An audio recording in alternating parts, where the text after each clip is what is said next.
She raised a child that wasn't hers, buried a truth that could have saved her, and let an entire town destroy her name on purpose. 4 years of silence, one dying promise, and the moment a stranger finally dared to ask why. If you've ever been judged for something you didn't do and chose to stay quiet anyway, this story is for you. Stay until the end. Hit like and drop the name of your city in the comments. I want to see how far this story travels. The dust came first, the way it always did in Red Hollow. Before the heat, before the noise of wagon wheels scraping against packed earth, before the first rooster finished its complaint about the morning. The dust arrived, rising from the flat Kansas plain like something the land itself was trying to exhale. It coated the storefronts on Main Street in a pale, grayish film, settled on the wooden signs above the bakery and the telegraph office and the feed store, and drifted lazy and indifferent through the single gap between the livery stable and the barber shop where the wind liked to channel itself every morning around 7:30. Miriam Holloway noticed the dust.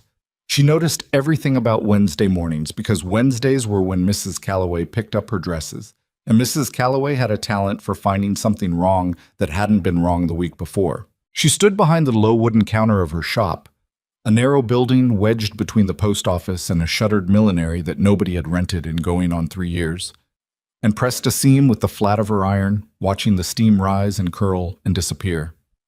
The shop smelled of pressed cotton and beeswax and the faint cedar of the storage chest in the corner where she kept her good shears. It was a smell she had built over 4 years, thread by thread, customer by customer, the way a bird builds a nest, not because it's easy, but because there is no other option. The bell above the door chimed at 8 o'clock exactly. "Rose," Miriam said it without looking up, "close your book and go to the back." A small voice drifted from the corner near the window where the light was best. "I'm only on chapter 3. Chapter 3 will wait. Mrs. Calloway won't." A pause. The sound of pages closing with more drama than was strictly necessary for a 6-year-old. Then small feet on wooden boards, a flash of dark braids and a white pinafore, and the back curtain swaying as Rose disappeared into the workroom. Miriam set her iron aside, smoothed the front of her gray dress. Practical, well-made, the kind of garment that said, "I have standards without saying I have money," and turned to face the door just as Eleanor Calloway pushed it open with her customary energy, which was to say she pushed it like she was annoyed at it for being there. Eleanor Calloway was 61 years old, had been married twice, buried one husband and outlasted the other through sheer determination, and had never in her life, as far as Miriam could tell, said a kind word that wasn't immediately followed by a sharper one. She wore her silver hair in a bun so tight it seemed to be the source of her permanent expression, which was the expression of a woman who had just bitten into something she suspected was off. "Good morning, Mrs. Calloway." "It's hot for October," Eleanor said, which was her version of a greeting. "Yes, ma'am. Your dresses are ready." Miriam lifted 2 garments from the rack behind her, a burgundy wool day dress and a charcoal visiting gown, both sewn with the kind of invisible precision that only came from hands that had been at it since childhood. "I added the extra tuck at the waist on the gray, the way you asked." Eleanor took the gray gown and held it toward the light from the window. She rotated it slowly, the way a judge examines evidence. Miriam waited. She was good at waiting. 4 years of Red Hollow had made her exceptional at it. "The buttons are ivory," Eleanor said finally. "Yes, the ones you selected at Harper's." "I thought they'd be whiter." "They're the buttons you chose, Mrs. Calloway." Eleanor's mouth pressed into a thin line. She set the gown on the counter and turned to look around the shop with the slow deliberateness of a woman who wants you to know she is looking and that whatever she finds, she expected it. "Is that child here?" Miriam kept her voice even. "My daughter is in the back." The word daughter landed in the space between them with the particular weight it always carried in Red Hollow, in conversations with women like Eleanor Calloway. Miriam had learned to say it without flinching. It had taken about 8 months. Eleanor picked up the burgundy dress, inspected a sleeve. "My Henrietta saw her playing outside the schoolyard again yesterday. Says she sits on the fence and watches the other children." She paused as if letting that picture settle. "Alone. Rose is quiet by nature." "Children aren't meant to be quiet by nature." Eleanor laid the dress back down. They're meant to have friends, playmates, mothers who... She stopped herself, which was unusual for Eleanor Calloway. Well, the unfinished sentence occupied the room for a moment. Miriam knew how it ended. She'd heard every possible ending in 4 years. Mothers who hadn't made the choices you made. Mothers the other children's mothers don't warn their daughters about. Mothers the town doesn't talk around in hushed voices at the dry goods store.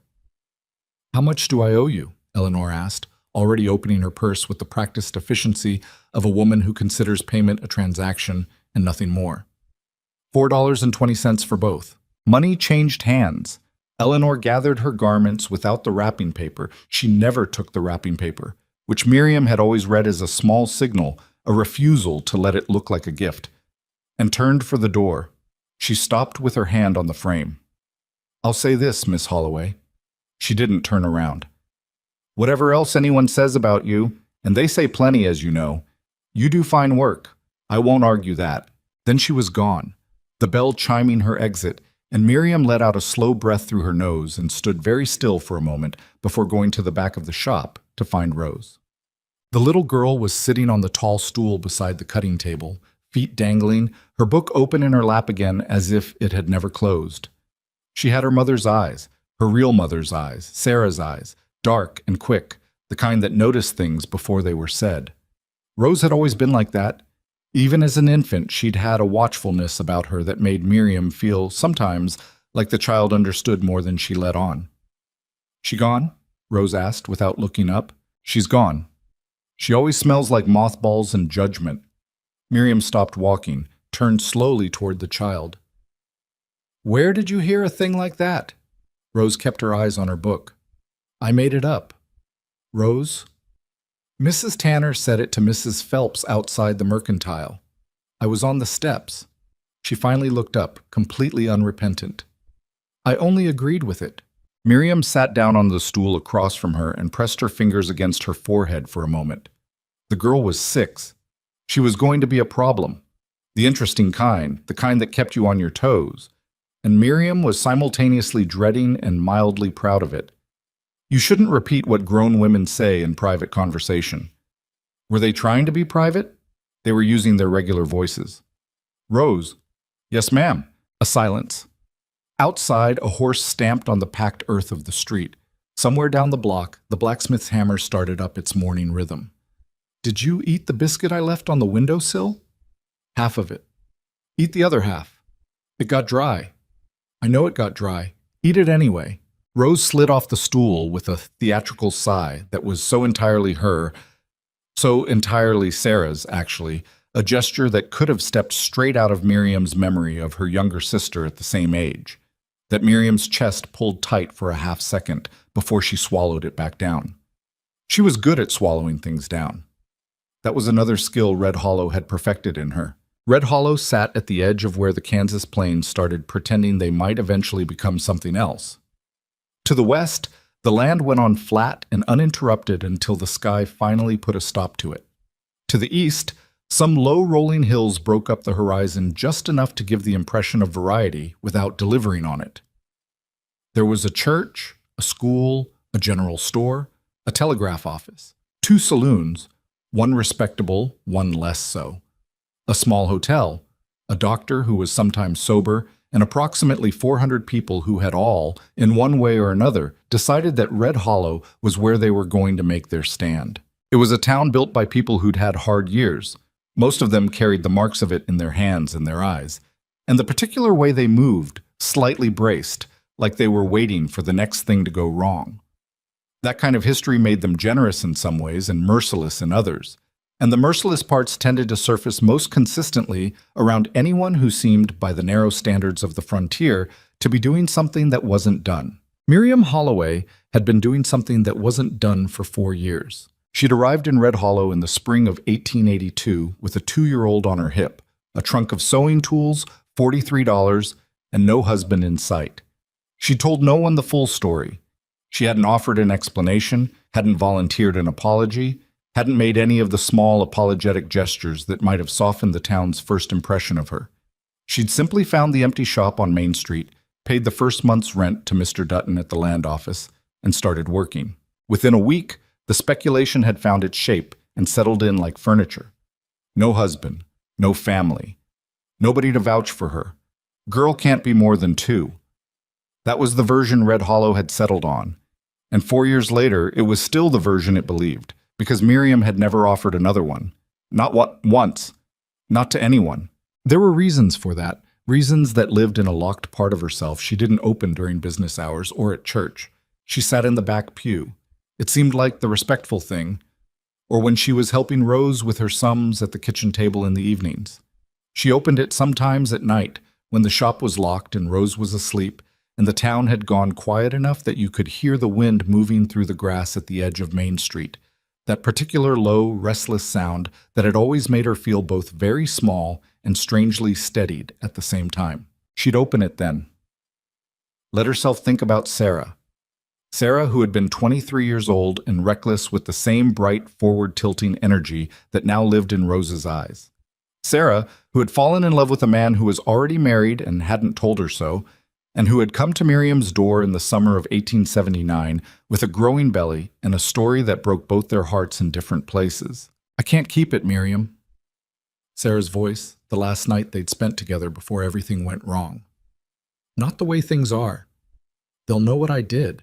Mama and Daddy are already, you know how they are. And the town we grew up in is smaller than this one, if you can believe it. If they find out, this child will never be anything but..." She'd stopped there, hadn't finished. But Miriam had finished it for her, silently, because she could. "This child will never be anything but the proof of her mother's mistake." "I'll take her," Miriam had said. "Not let me think about it. Not are you sure. Just, I'll take her." Sarah had cried. The ugly kind. The kind that came from the bottom of things. She'd held Miriam's face in both hands and said, "Don't let her know shame. Don't let her grow up bowing her head at anyone." And Miriam had promised, because Sarah was her sister and had been her closest friend since childhood, and that kind of love doesn't have very many conditions on it. Or any, if you're being honest. 2 weeks later, Sarah had died in labor. The baby girl had survived, small, furious, perfect. And Miriam had named her Rose because Sarah had always said that roses were the most honest flowers. They advertised their thorns. They didn't pretend. So Miriam had done the only thing she could think of that would protect the child from the specific cruelty of being known as the result of a scandal. She had put on the scandal herself, the way you put on a coat in bad weather. Not because you want to, but because someone has to keep warm, and the smaller one can't carry the weight of it. She hadn't expected it to feel like wearing the coat forever. The other women of Red Hollow had sorted themselves into 3 camps over 4 years, the way women in small towns tend to do with the people they've decided to have opinions about. There were the ones who refused to enter her shop at all, which was fine by Miriam because those women generally had more principle than money, and she couldn't afford too many customers who paid in righteousness. There were the ones who came in, bought dresses, and treated the entire transaction with the particular careful courtesy of people doing business with someone they privately disapprove of. The kind of courtesy that's more insulting than rudeness, because at least rudeness is honest. And then there was a third group, smaller than the others, who had come to something that might have been, without anyone officially admitting it, a grudging kind of respect. Not warmth, not friendship, but the acknowledgement, offered in compressed and limited doses, that Miriam Holloway worked hard, raised that child decently enough considering, kept her shop clean, kept her prices fair, and never once, not once in 4 years, had caused a single piece of visible trouble for anyone in Red Hollow.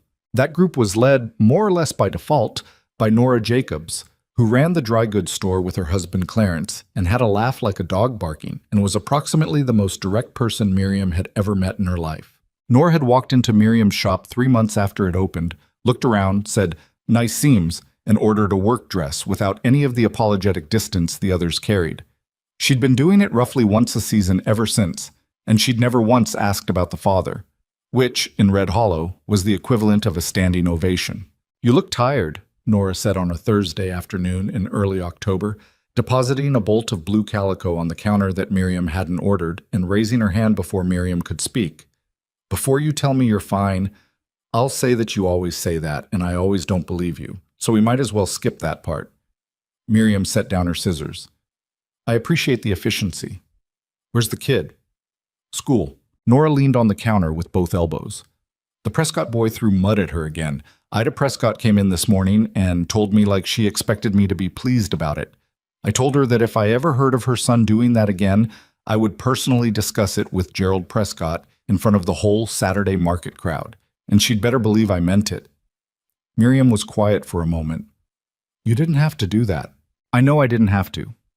Nora shrugged, not dismissively, but with the casual ease of someone who has long since decided how much she is willing to do and is at peace with it. Rose is a child. Her business with the Prescott boy stops now. She pushed the calico across the counter. That's for a dress for my niece's birthday, October 23rd. Something practical but not boring. I can do that. Miriam touched the fabric. It was good quality, the kind Nora stocked because she refused, on principle, to sell things that wouldn't last. Thank you, Nora, for what you said to Ida Prescott. Nora straightened up and pulled her coat. Don't thank me. I like the kid. She's got a mouth on her. She headed for the door, then paused with her hand on it. They all did that, Miriam noticed. They all had things to say on their way out, and looked back. Garrett Boone's been back in town, just so you know. Miriam's hands went still on the fabric. Came in for supply orders this morning, Nora said, as if commenting on the weather. Bought enough for a winter and then some, so he's planning to stay through to spring. A pause. He asked about you. The bell above the door chimed, and Nora was gone before Miriam could think of a single thing to say to that. She'd met Garrett Boone on an afternoon in the previous September. She'd been loading bolts of fabric into the wagon bed outside the mercantile. The heavy ones, the wools and the canvas, the kind that required real physical effort, and had dropped two of them off the tailgate at the same moment, one landing in the dust of the street and one catching the corner of the crate she'd put down to help leverage the load. And she'd said something under her breath that she would not have said if Rose had been within earshot. A pair of hands had appeared from her left and picked up the bolt in the street before she'd even registered the person attached to them. Which one goes up first? She turned to find a man she didn't recognize, which was unusual in Red Hollow after 4 years of learning everyone. He was tall without being lean about it, built the way outdoor men who actually work get built. Not fashioned, just shaped by use. With a weathered face that might have been 35 or 45, it was hard to say, and dark eyes that were asking a practical question and appeared to be waiting, with no particular impatience, for a practical answer. The smaller one, she said after a half-second. Then the blue canvas on top. He lifted them in the right order, correctly braced, without making a production of it. She appreciated that. Men who made a production of helping always seemed to want something specific in return for it. Thank you, she said when they were settled. Sure. He dusted his hands on his pants. You're the seamstress, the shop between the post office and the old millinery. That's right. I've been meaning to come in. I've got some work shirts that need the collar repaired on 2 of them and a new button seam on a 3rd. Nothing urgent. I can do that. Any day except Sunday. He nodded. She'd expected him to tip his hat and move on, which was what most men did when they'd finished having a practical conversation with a woman they'd just met. Instead, he stood there for another moment, not in a presumptuous way, more like a man who is still thinking about something. You need the rest of those loaded? I have 2 more. She'd said it before she'd made a decision about saying it. He loaded the other 2 bolts without being asked twice. She drove the wagon back to the shop and had almost talked herself into the idea that it had been an unremarkable interaction by the time she turned the corner and realized she'd never asked his name. His name was Garrett Boone, which she learned from Nora Jacobs the next morning when she mentioned, as briefly as possible, that she'd had help loading the wagon. Nora had told her more than she'd asked for, because that was Nora's particular gift. Garrett Boone, 37 years old, had worked a ranch 20 miles southwest of town for 11 years, building it from a quarter section his father had left him into something considerably larger and more viable. Good reputation in the county for straight dealing. Paid his debts, kept his contracts, didn't pick fights, won the ones he couldn't avoid. Had been briefly, unhappily, married about 6 years ago to a woman from Wichita who had found, after 18 months of Red Hollow winters, that she did not wish to continue finding it. The divorce had been quiet and legally neat. He had not since then been linked in any consistent way to anyone else, which in Red Hollow was considered either admirable self-discipline or something a touch unusual, depending on who you asked. He has a good name in this town, Nora had added, with a slight emphasis that Miriam had chosen not to engage with. People respect him, which is something in a place like this when you think about who gets respected and who doesn't. Miriam had said she needed to get back to her cutting. Nora had gone back to organizing bolts of wool with the satisfied expression of someone who has said exactly as much as they intended to say. He came into the shop 3 days later with 2 shirts and a third folded under his arm, and he laid them on the counter and explained the repairs with the same practical clarity he'd shown in the street. No flourishes, no filling the air with unnecessary words, just the thing that needed saying, said plainly. Miriam examined the collar damage, the button seam, standard work, a day's repair, maybe less. 3 days, she said, quarter each for the collars, 30 cents for the button seam. Fair enough. He paused in the way she'd noticed him pausing before, like he was finishing a thought before he left it. Is that the child? Playing out back? Miriam had forgotten the window. It faced the narrow alley behind the shop, and Rose had been out there since noon with a piece of chalk in the back wall of the building, conducting what appeared to be an ambitious artistic project. Yes, Miriam said carefully. He looked for another moment. How old? 6. What's her name? A small beat. Rose? He nodded, like that was a reasonable answer to a reasonable question, and turned for the door. I'll be back Thursday. He was back Thursday. The shirts were ready. He paid exactly what she'd asked, examined the work with the careful attention of someone who knows what he's looking at, said, "Good work," and left. She told herself that was the end of it. She told herself this with the confident authority of a woman who has been wrong about things before. October came in cold and clear, the way the best Kansas Octobers do, when the air has a particular sharpness that makes everything look more defined, like the world has been cleaned up and the edges redrawn. Garrett Boone came back to the shop the following Friday with a jacket that needed the lining replaced and a pair of pants with a split seam. This time, Rose was sitting in her usual corner, not in the back, and she looked up from her book when he came in with the open, evaluating gaze she gave everyone new. Miriam watched her watch him. "You're the man who helped with the fabric," Rose said. Garrett Boone stopped midway through setting his jacket on the counter. He looked down at the child. "I am." "Mama didn't ask your name?" "Rose." A warning. "She didn't, though. I asked her, and she said she didn't know it." Garrett glanced at Miriam with what might have been, in another man, amusement, though his face was composed enough that she couldn't be entirely certain. "Garrett Boone," he said to Rose, "and you're Rose." Rose considered this. "How did you know?" "Your mother told me." "When?" "When you were out back with the chalk." He set the jacket down properly now and looked at it instead of her. "You're drawing on the whole wall out there." Rose straightened on her stool. "I'm making a map." "Of what?" She hesitated in the calculating way children hesitate when they're deciding whether an adult is worth the full explanation. "Of the places I'm going to go someday," she said finally. The shop was quiet for a moment. Outside, the wind moved along the street with that particular October sound, low and directional, like it had somewhere to be. "How many places?" Garrett asked. 7 so far?" Rose paused. "I might add more." "Probably should." He turned back to the counter. "I've got a jacket lining and a seam. When can you have them?" "Wednesday," Miriam said. He nodded, thanked her, and left. Rose watched the door for a moment after the bell stopped chiming. "I like his voice," she said. "Read your book." "I'm just saying, Rose." A sigh. Pages opening.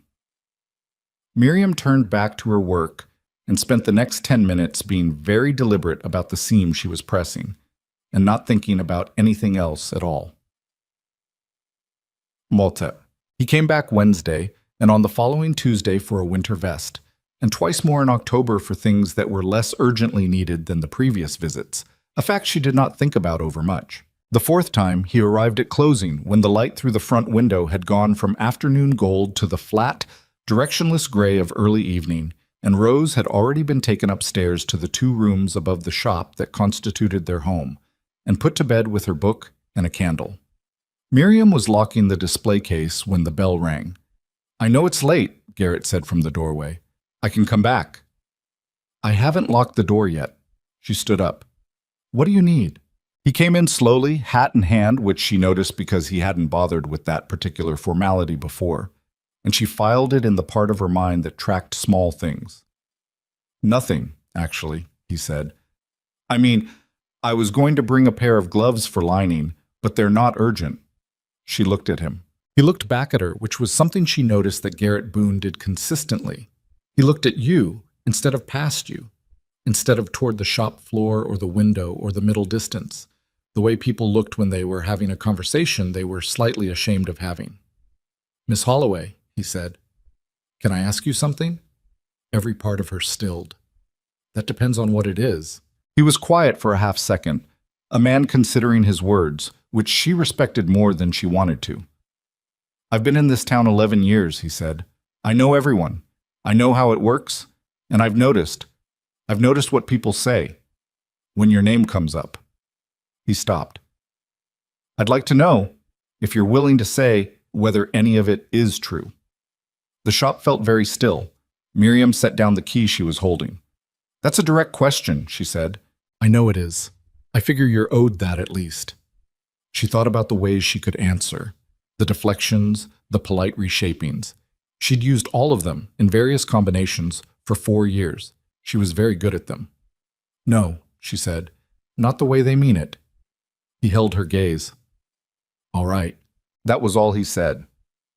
All right. Not what she'd expected, which had been, she realized she'd been braced for the follow-up, the next question, the push. He didn't push. He just received what she'd said and stood with it, and the absence of the push disarmed her in a way she hadn't anticipated. "Is there more?" he asked after a moment. "You don't have to tell me."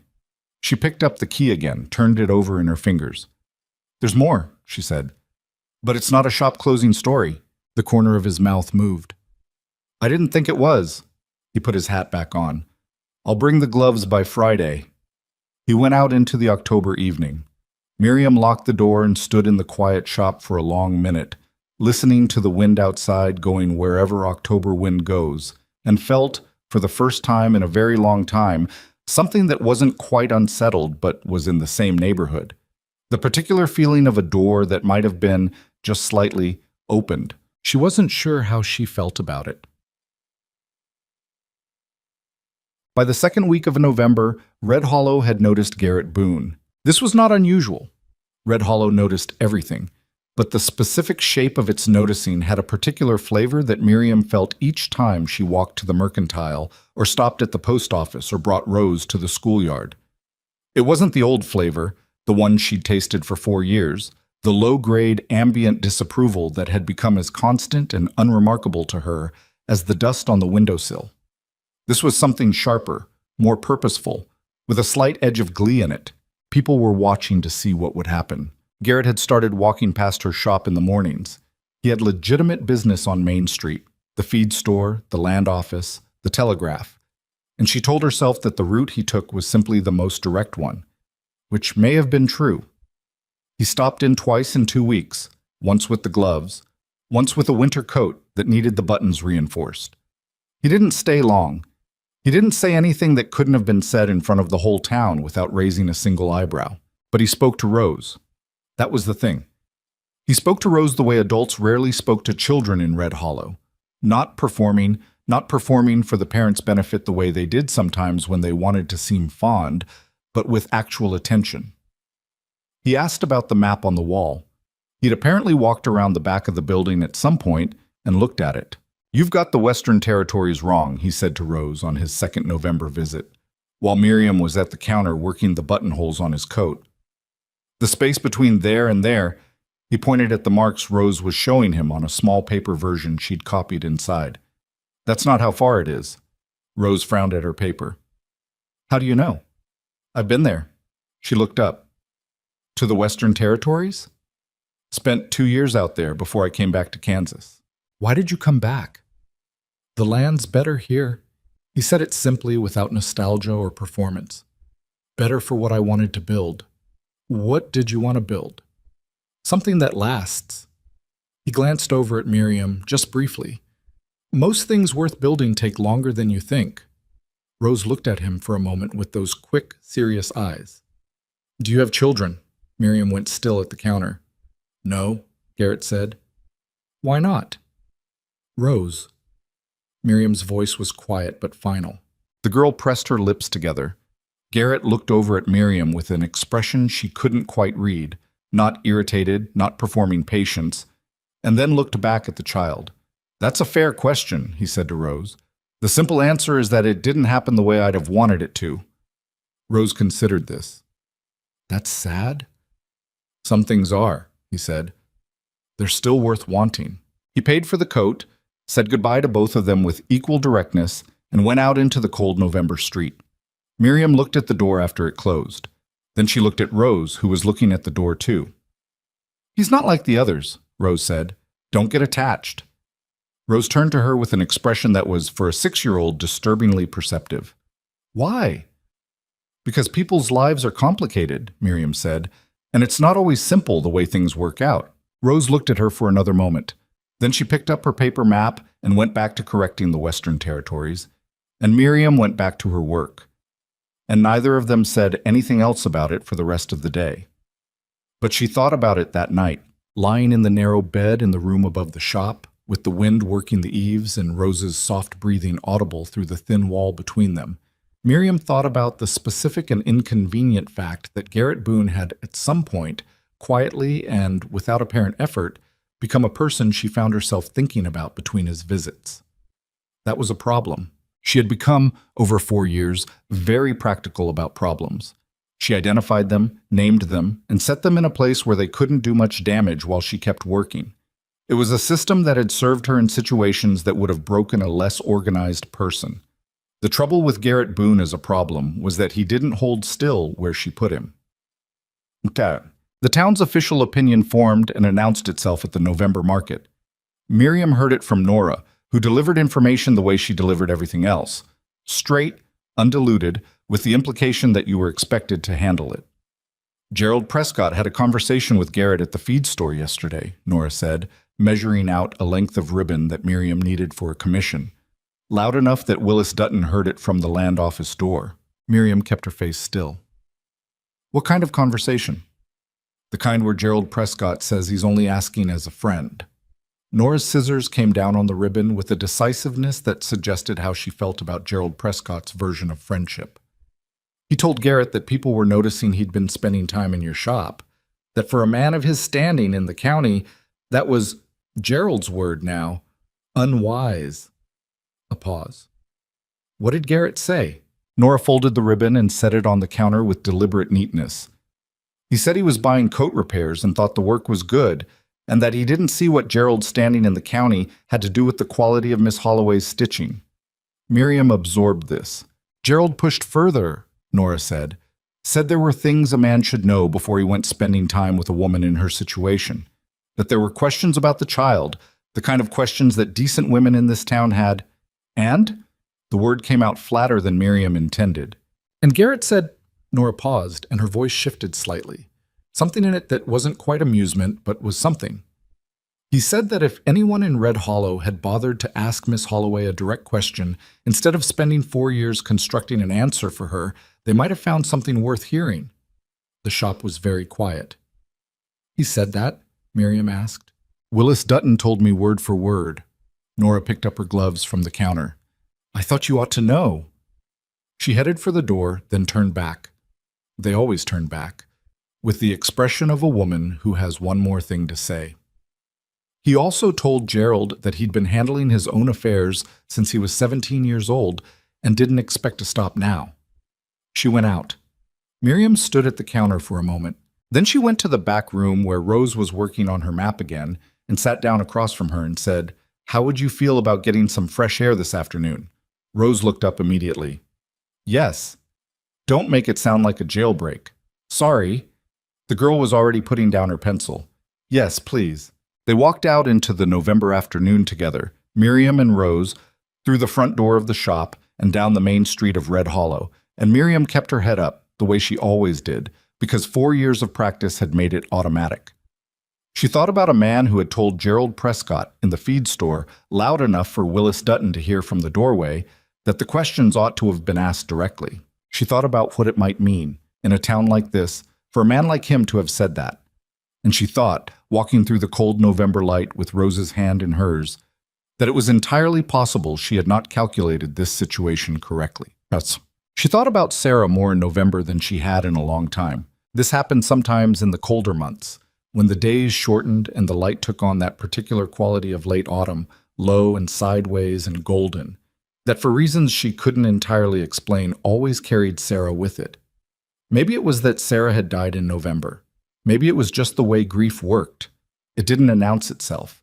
It just arrived with the light change, the way certain smells brought certain rooms back. She thought about the last week, the hospital room in Hayes, which had smelled of carbolic and wood smoke, and the particular quality of quiet that sick rooms had. Not peaceful, but waiting. Sarah's hands on the coverlet, which had been thinner than Miriam expected, which had frightened her more than anything else, because Sarah had always had strong hands, their mother's hands, hands built for doing things. "Promise me she won't know," Sarah had said. Not the first time. She'd said it 3 times in the last 2 days, with the repetitive insistence of fever, the need to hear the answer again. "Promise she won't grow up knowing what I did." "She won't know," Miriam had said each time. "I promise. They'll say things. People will say things about you. I know. You don't have to." "Sarah." Miriam had covered her sister's hands with both of hers. "I know what I'm doing. Let me do it." She hadn't, in that moment, fully known what she was doing. She'd known the shape of it, the broad strokes. Take the child, raise her, give her a name that wasn't marked. She hadn't known the full weight of the coat she was putting on. You never know that until you've been wearing it a while. 4 years of Red Hollow had given her a thorough education in the weight of it, the thing she hadn't expected, the thing that surprised her still sometimes, when she looked up from her work and saw Rose at her corner stool, serious and bright-eyed and entirely herself, was how the weight could be both the heaviest and the lightest thing in her life at the same time. It was heavy the way good work was heavy, the way the satisfaction of something done right had a mass to it that felt like more than the thing itself. She was tired. That was true. And she was honest with herself about it in the dark, when honesty was cheaper. But she had kept the promise. And some nights that was enough, and some nights it had to be. And the difference between those two categories was something she'd learned to stop examining too closely. 10. November moved toward December, and Garrett Boone kept coming to the shop. He was careful about it. That was the word she kept coming back to, careful, in the sense of caretaken, deliberate, not in the sense of timid. He came for things that needed doing, not for pretexts, and he didn't overstay his time, and he talked to Miriam the way he talked to Rose, which was to say directly, without the elaborate indirection that most people used with her. He did not ask her about herself again after that October evening. He didn't press. He seemed to understand, without being told, that the door she'd opened a crack was still hers to open further, and that waiting was not a loss. That was, she thought, a sophisticated quality for a man who presented himself as entirely uncomplicated. She started to notice the ways he wasn't uncomplicated.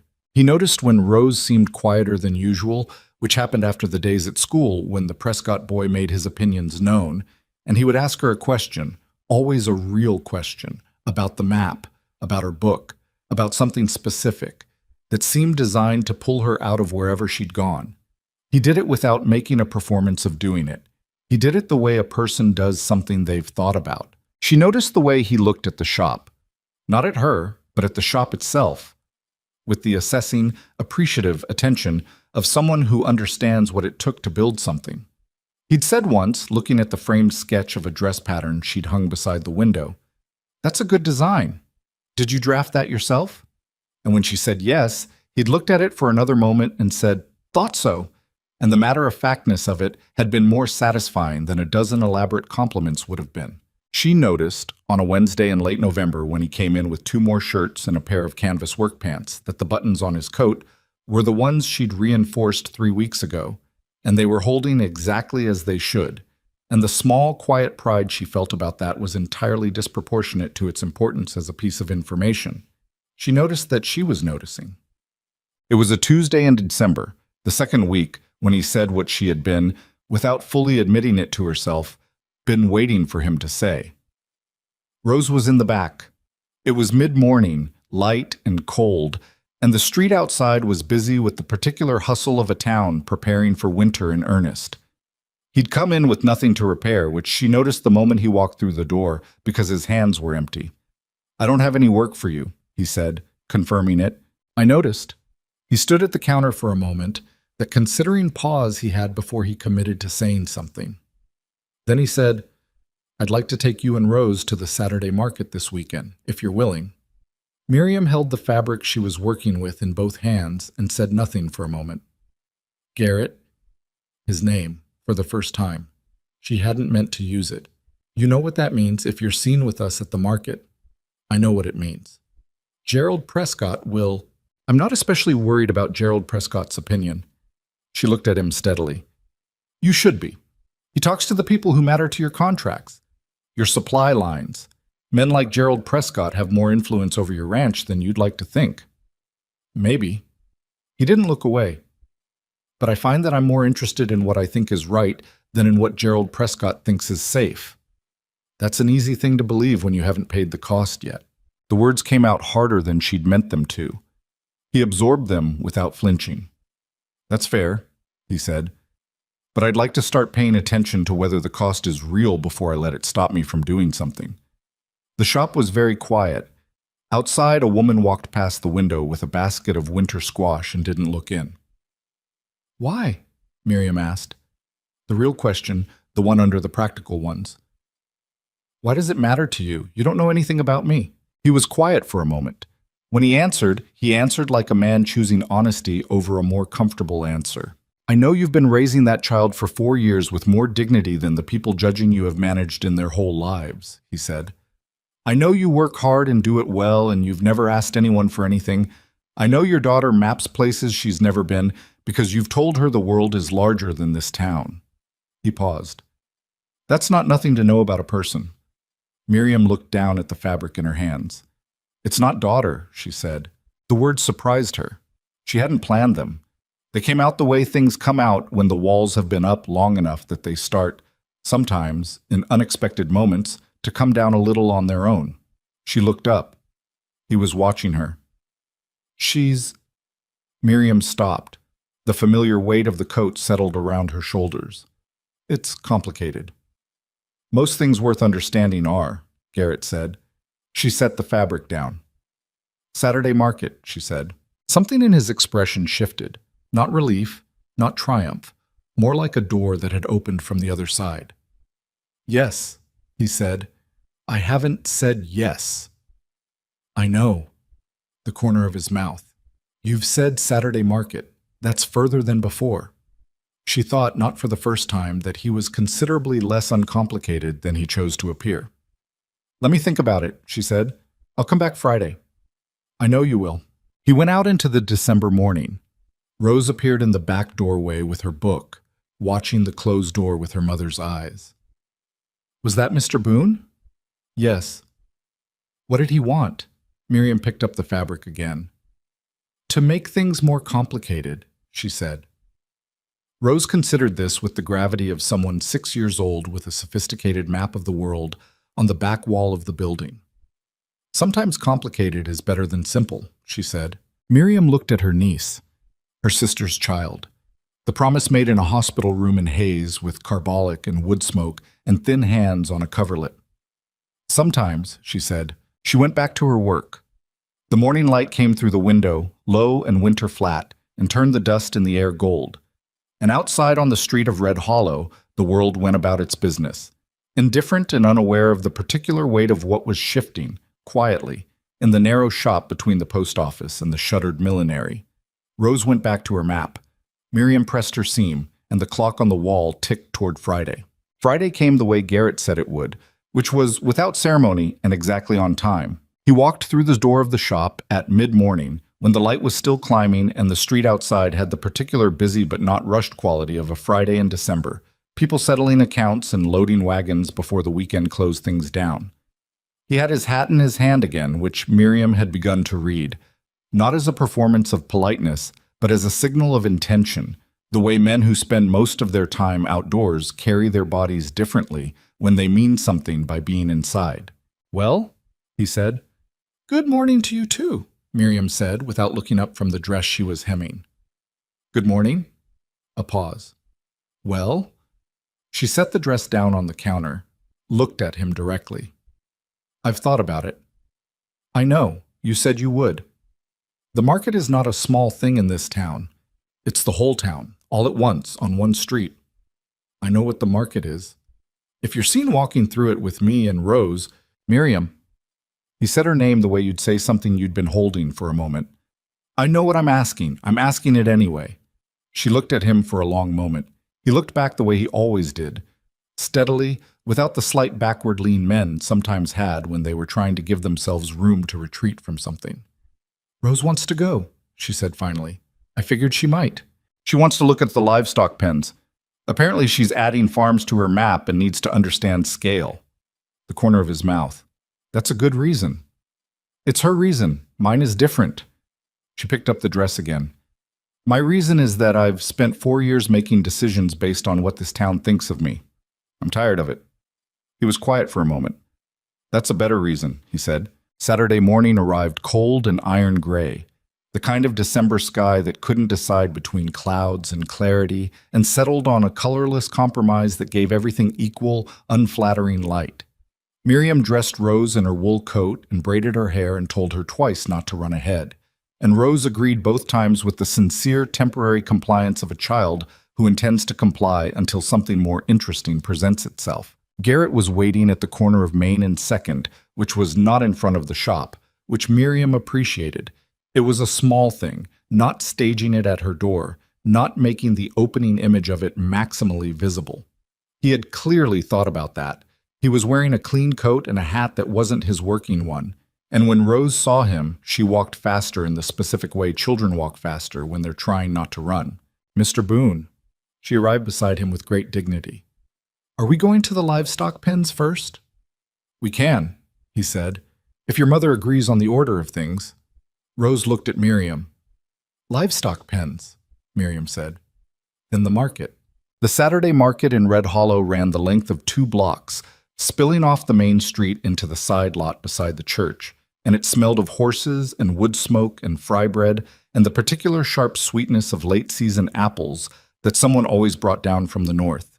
It was loud with the layered noise of 100 conversations and children being corrected and animals registering their opinions about the situation, and in any other context, Miriam might have found it pleasant. In this context, she felt it the moment they turned onto the street. The attention moved across the crowd the way a wind moves across tall grass. You see the effect before you can identify the cause. People's conversations paused. Eyes moved.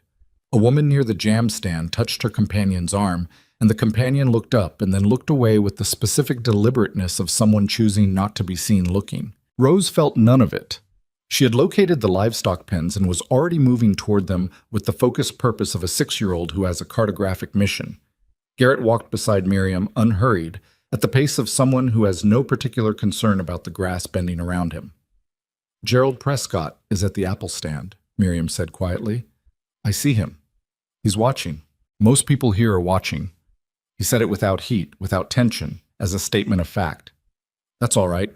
Watching costs them something too." She glanced at him. "Does it?" "Having an opinion about other people's business takes energy. I've always found it comes back around." They stopped at the livestock pen, where Rose had already attached herself to the fence rail and was studying a pair of draft horses with the serious attention she brought to everything she deemed worth understanding. Garrett leaned on the fence beside her and pointed out something about the way the near horse was standing, something about the hooves, some practical ranching knowledge that Rose immediately incorporated by pulling out the small folded paper she kept in her coat pocket, which was her portable map, and making a mark on it. Miriam stood slightly back and watched this. Watched her. Sarah's child. Her child, the child she'd carried in her heart for 4 years with the particular weight of love that has no official name. Watched Rose turn to Garrett and ask him something, and watched him answer seriously, without the patronizing simplification adults usually brought to children's questions. She thought, this is the part where it gets harder. Not the market, not the watching, Not Gerald Prescott at the apple stand, making no effort to disguise his attention. The harder part was this, the quiet, ordinary moment at the fence rail, because it had a shape she recognized, the shape of something she wanted. And wanting specific things, for Miriam Holloway, had always been the more dangerous business. Gerald Prescott made his move at the jam stand. She'd known he would. It was just a matter of when, and the when turned out to be 20 minutes into the market, when Rose had moved on to examine a pen of sheep, and Miriam was looking at a bolt of winter wool from a woman who sold out of a wagon near the end of the first block. Garrett had stepped away briefly to speak to the man from the feed store about a delayed delivery, which meant he was 10 feet away and within earshot, but not immediately beside her. Gerald Prescott was 63, thick through the chest, and had the particular confidence of a man who has been the loudest person in most rooms he'd entered for 40 years. He ran the largest cattle operation in the county, which made him important in ways that Red Hollow never let him forget, and that he never let Red Hollow forget he hadn't forgotten. He stopped beside Miriam with the air of a man making a social call. "Miss Holloway." He looked at the wool she was examining, not at her. "Getting in your winter supplies?" "I am." She kept her hands on the fabric. "Good quality." He reached past her and pinched a corner of it between two fingers. "Sutton's stuff is always reliable." He released it. "I see you've got company this morning." She didn't answer. "Garrett's a good man," Gerald said, in the tone of a man who is about to qualify that statement.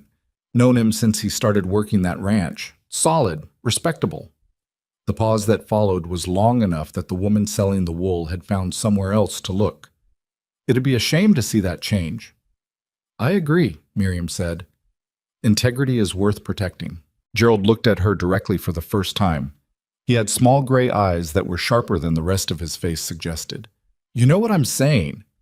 "I think you're being careful about saying it directly," she said. "Which is interesting, for a man who speaks as plainly as you usually do." Something shifted in his expression. Not embarrassment exactly, but the adjustment of a man recalculating. "I'm only saying that a man in Garrett's position, with his reputation, his contracts, his standing in this county, he has things to lose. And sometimes people don't consider that. In their own interest." "In my own interest," Miriam said. "That's right. You're telling me that caring about my own interest means stepping back from Garrett Boone's company.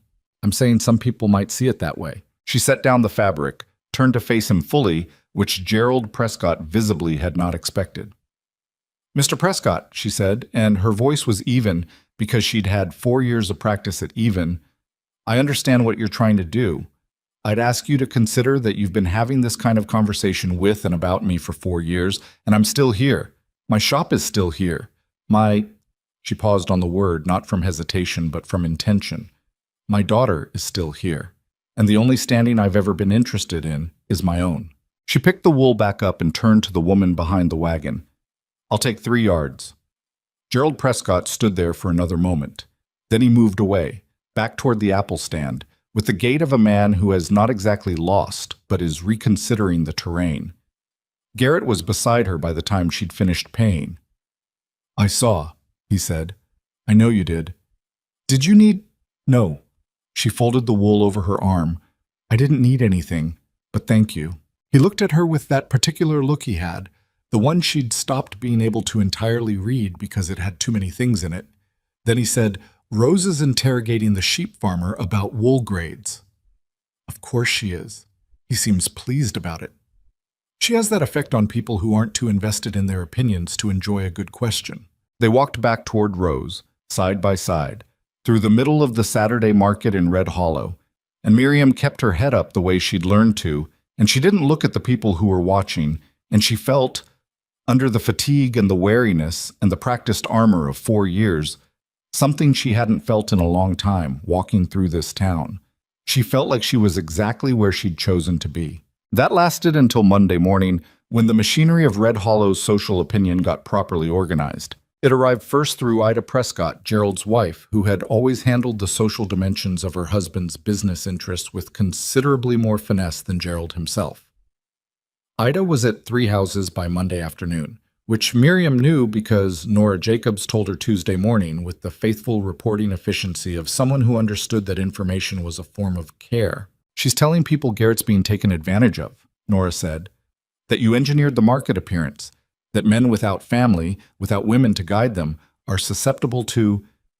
Nora's mouth pressed flat. She said cunning. That was her word.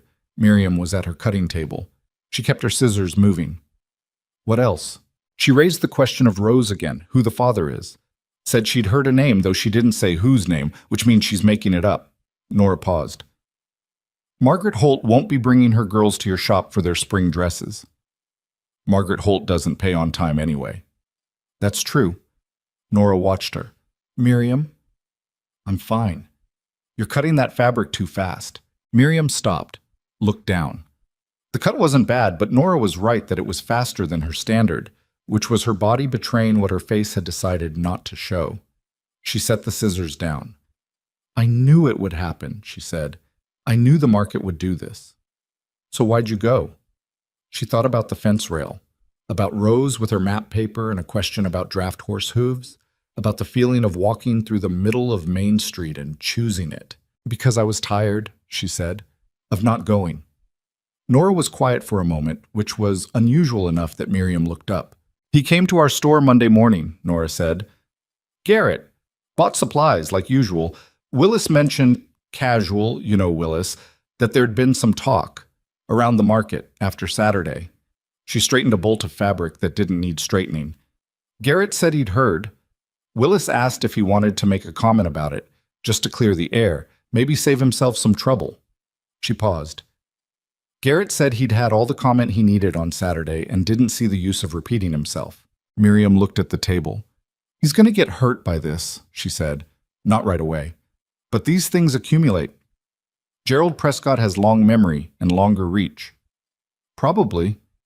I should tell him to stop. You could try. Nora picked up her basket. I'd bet against it, personally. He came to the shop Thursday.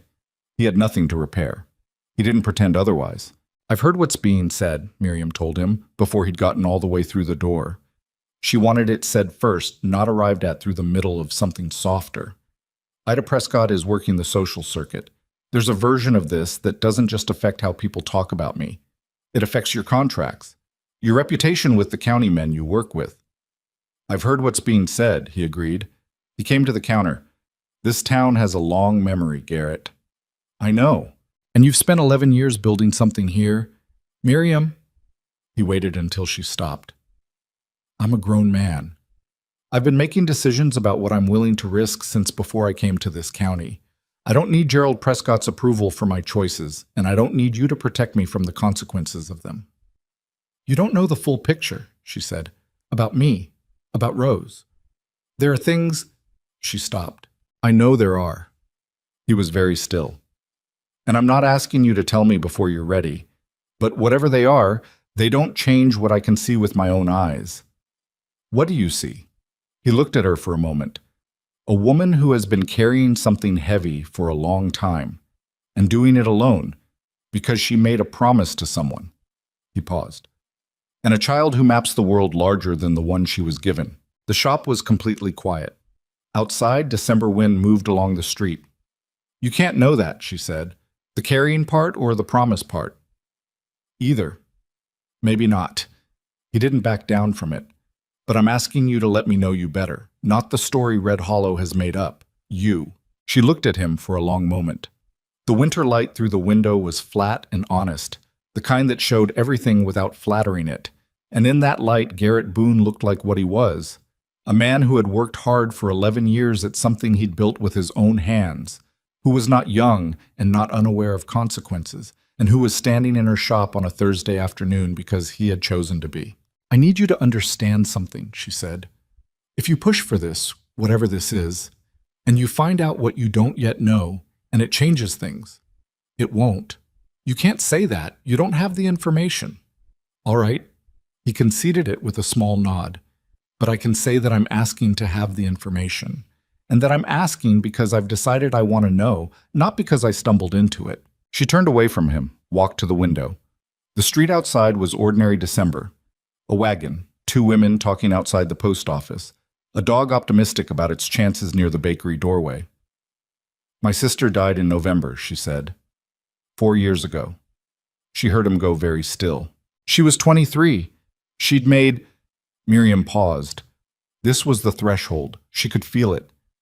She'd made choices that she couldn't undo, and she came to me because there was no one else, and she asked me to... She stopped, turned back. This is not a shop conversation. No, he said quietly. It isn't. I'm not ready to... She pressed her lips together. There is a reason for everything that Red Hollow thinks it knows about me. And it's not the reason they think it is. And someday I will tell you the full thing. She looked at him. But not today. He nodded. He didn't press. He didn't fill the space with reassurances or questions. All right, he said, simple and complete. And she looked at him and felt the word for it was something she wouldn't have used out loud. Not yet. Maybe not ever. But it was there. She felt seen in the specific and uncomfortable way of a person who has been invisible by choice for a long time and is suddenly, without having fully authorized it, no longer invisible to at least one person. Garrett, she said his name. If this goes further, if you keep coming here and people keep watching, it is going to get worse before it's anything else. I know. I want you to mean that. Not the version where you mean it in the abstract, and then it gets specific and it turns out you didn't fully mean it. He met her eyes. I mean it specific, he said. She believed him. That was the thing she hadn't expected. That she would believe him, and that believing him would feel less like relief and more like standing at the edge of a long drop and deciding to trust the rope. Rose appeared in the back doorway. She looked at Garrett, then at Miriam, with those quick eyes that missed nothing. Are you staying for supper? She asked him. Rose, Miriam said. I'm asking because there's stew and I made too much. Garrett looked at Miriam. Miriam looked at her niece, who was watching her with the patient certainty of a 6-year-old who has already decided how this should go and is waiting for the adults to catch up. There's stew, Miriam said finally. If you want it. He stayed. The three of them ate at the small table in the back room, which had a low ceiling and a single lamp, and the smell of wood smoke and wool, and the stew that Rose had indeed made in large quantities for reasons she declined to explain. Rose talked about the livestock pens, and about the sheep farmer who had told her that wool grades depended on the breed and the season, information she was incorporating into the territorial sections of her map. Garrett told her that the ranches west of Red Hollow ran mostly cattle, but there were sheep operations further north, and that if she wanted, she could add them in. Have you been to all of these places? Rose asked, pointing at a section of the map she'd laid on the table beside her bowl. Some of them. Which ones? He pointed. She listened. She asked 3 more questions and wrote something in the margin of the map with the stub of pencil she kept in her pocket. Miriam ate her stew and watched the lamp throw their shadows against the low ceiling and did not say much because there was nothing she needed to say. And sometimes the right response to a moment is just to be in it. He left after supper, thanking Miriam for it plainly, the way you thank someone who has offered you something genuine. At the door, he paused. They always did, at the door, and looked back at Rose, who was already bent over her map again. She's going to need a bigger map, he said quietly. I know, Miriam said. He went out into the December night. Miriam locked the door and stood in the quiet shop for a moment, the way she often did. But what she felt standing there was different from the usual end-of-day accounting, the tallying up of what had been managed and what hadn't. What she felt was less tidy than that, less conclusive. December moved through its short days, and Garrett kept coming, and the town kept watching, and Miriam kept her head up and her shop open and her promise locked in the part of herself she hadn't yet shown him. But it was getting heavier, the keeping of it, not in the way it had been heavy before when she'd worn it alone and the weight had been simply the cost of a thing she'd decided to do. It was heavier now the way a secret gets heavier when there's a person nearby you want to tell it to, and you're holding it back, not because you've decided not to tell them, but because you haven't yet found the exact right moment for a thing that might change everything. January came. The town settled into the cold business of winter with its particular frontier grimness, and the Saturday markets were smaller, and the streets were quieter, and the gossip had less competition from other things, which meant it had more room to grow. Gerald Prescott had not finished with his opinions. Miriam heard this the way she heard most things about herself, secondhand, filtered through Nora, who delivered it without drama but without softening it either. Gerald had spoken to 3 of Garrett's contract partners. Not explicitly. not in a way that could be characterized as anything other than conversation. But the way he did it, the particular thing he said, the name he mentioned, the long pause he let sit after, was the work of a man who understood how reputation operates in a county economy. How you didn't need to say a thing directly to plant it where it would grow. Miriam knew this because one of those contract partners came into her shop the following week, ostensibly for a shirt repair, and the way he looked at her while doing it told her everything about what he'd been told. She told Garrett on a Tuesday. Straight out, no softening, the way you tell a person something hard when you respect them enough to say it clean. Gerald's working your contracts, she said, not loudly, carefully, the way he does things. Garrett was quiet for a moment. Which ones? He asked. She told him what Nora had told her.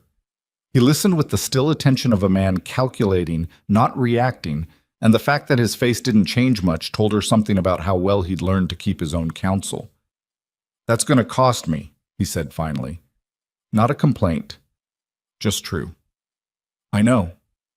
It doesn't change anything, he said. She looked at him. Garrett, I need you to hear this and think about it for real, not dismiss it because you've already decided. This is money.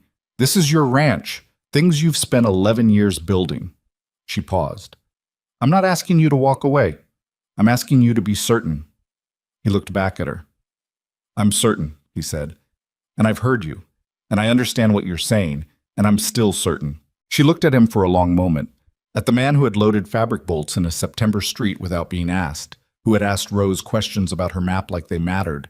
Who had stood in her shop on a December Thursday and said, I mean it specific, and meant it in a way she had believed. All right, she said. The word between them. His and hers both now, borrowed back and forth. Rose appeared with her coat on. She'd been in the back. Is it snowing? She asked. They both looked in the window. It was. Come on then, Miriam said, before it gets heavy. The three of them walked out into the first real snow of January, and Red Hollow lay white and quiet around them. And for a few minutes, the watching and the contracts and the weight of everything unsaid receded to the distance of background noise, and there was just the snow coming down in the flat winter light, and Rose holding her arms out to catch it, and Garrett standing beside Miriam on the street in front of her shop, close enough that she could feel the warmth of him against the cold. She didn't step away, and neither did he. The snow that had fallen in January stayed on the ground longer than anyone in Red Hollow had expected, packing itself into ice along the shaded edges of the street and making the whole town move a little more carefully, a little more deliberately, the way extreme cold forces a kind of honesty out of a place, stripping away the comfortable middle temperatures where people can pretend things are easier than they are. February came in hard. The wind off the plain had a particular cruelty to it that month, the kind that found the gap between your collar and your hat and stayed there. And the shop was cold in the mornings until Miriam got the small stove going, and Rose had taken to doing her reading wrapped in a wool blanket on the stool in the corner, looking like a very opinionated cocoon. Garrett came twice a week now. There was no pretense about repairs anymore. They'd moved past that without formally acknowledging it. The way two people move past a pretense when both of them know it was always a pretense and one day they simply stop using it. He came because he was courting her, and she was allowing it, and Red Hollow observed this with the focused attention of a town that had run out of more interesting things to watch in February. The opposition had organized itself, the way opposition always does when it feels its position slipping. It had moved from the ambient disapproval of individuals, Gerald's contract conversations, Ida's social circuit, into something more coordinated, something with the particular efficiency of people who have decided that a principle is at stake, and principles require action. The vehicle for this was the Women's Civic Society of Red Hollow, which met the second Thursday of each month in the back room of the church, and concerned itself primarily with the moral character of the community, which was a category expansive enough to include almost anything they chose to include in it. Miriam was not a member. She had never been invited. She knew about the February meeting secondhand through Nora, who was a member and attended not because she agreed with most of what was said there, but because she believed that if people were going to make decisions that affected her neighbors, she was going to be in the room when they did it. They drafted a letter, Nora said, on the Friday after the meeting. She set it on Miriam's counter. Addressed to Garrett. I got a copy through Agnes Whitmore, who is in the society but is also, frankly, embarrassed by the whole thing and wanted someone outside the room to have a record of it. Miriam looked at the paper without picking it up. What does it say? The polite version is that they're concerned for the community's moral standing, and that Mr. Boone's public association with a woman of, they use the phrase uncertain character, is troubling to the decent families of Red Hollow. Nora's voice was even. The less polite reading is that it's a warning, delivered collectively so no single person has to own it. Are they sending it to him? Agnes thinks they already have. Someone delivered it to the ranch yesterday morning. Miriam stood very still for a moment. Then she picked up the letter and read it herself, which was different from hearing it summarized. The way seeing something written down makes it more real than being told about it. The language was careful, legal, almost. The kind of careful that took work to construct, that someone had revised 2 or 3 times to make sure it couldn't be called what it was without technically being something else. She set it back down. He'll have read it by now, she said. I'd think so. She was quiet. Outside, the February wind found the front of the shop and pushed against it. Nora, she said it without looking up. How bad is it, realistically, for him, if he continues? Nora was quiet for a moment too, which told Miriam that the answer wasn't the reassuring one. Realistically, Nora said, Gerald Prescott has 2 brothers in the county. One of them sits on the land assessment board. The other one has contracts with 3 of Garrett's buyers. She paused. They won't move immediately. They're not stupid enough to do it immediately, where it looks like what it is. But over a season, over a year, they can make things harder. Not impossible, but harder. She folded her hands on the counter. That's the realistic answer. Miriam nodded slowly. Garrett arrived at 2 in the afternoon, which was not his usual time, and the look on his face when he came through the door told her he'd gotten the letter before he opened his mouth. I read it, he said. I know, Nora told me. She was at the cutting table. She kept her hands on the fabric. Garrett, I need you to... Don't, he said, not harshly, but firmly. Don't tell me to reconsider, not because of that. It's not just that letter, it's Gerald's brothers, the land board, your buyers. I know what Gerald Prescott's brothers can do. He came to stand at the other side of the cutting table, which meant they were facing each other across it, across the fabric and the scissors and the ordinary materials of her working life. Miriam, I have known what was at stake since November. Every time you've told me to think about it, I've thought about it. I haven't changed my answer. Why not? She said it direct, the way he always said things to her. Honestly, because from the outside it doesn't make sense. You have a ranch you've spent 11 years building. You have a reputation in this county that took just as long, and you are risking both of those things for a woman this town has already decided isn't worth it. She held his gaze. Why? He was quiet for a moment, not finding the answer. She had the sense the answer was already there, but finding the right words for it. Because I've spent 11 years building things that matter, he said, and I've gotten good at knowing when I start something whether it's worth what it's going to cost. He paused. You're worth what it's going to cost. The shop was very quiet. You don't have enough information to say that, she said, but her voice had lost the argument in it. Then give me the rest of it, he said quietly. Whatever you're still holding, give it to me and let me decide with the full picture. She looked at him across the cutting table for a long moment. The weight she'd been carrying shifted, not lighter, not yet, but differently balanced, like something that has been held one way for so long you've forgotten it could be held another way. Rose, she called toward the back room. A pause, then small feet on the wooden floor, and Rose appeared in the doorway, with her blanket still around her shoulders and her book in her hand, looking between them with those quick, watchful eyes. Go upstairs, Miriam said. Take your book and the blanket. I'll come up in a little while.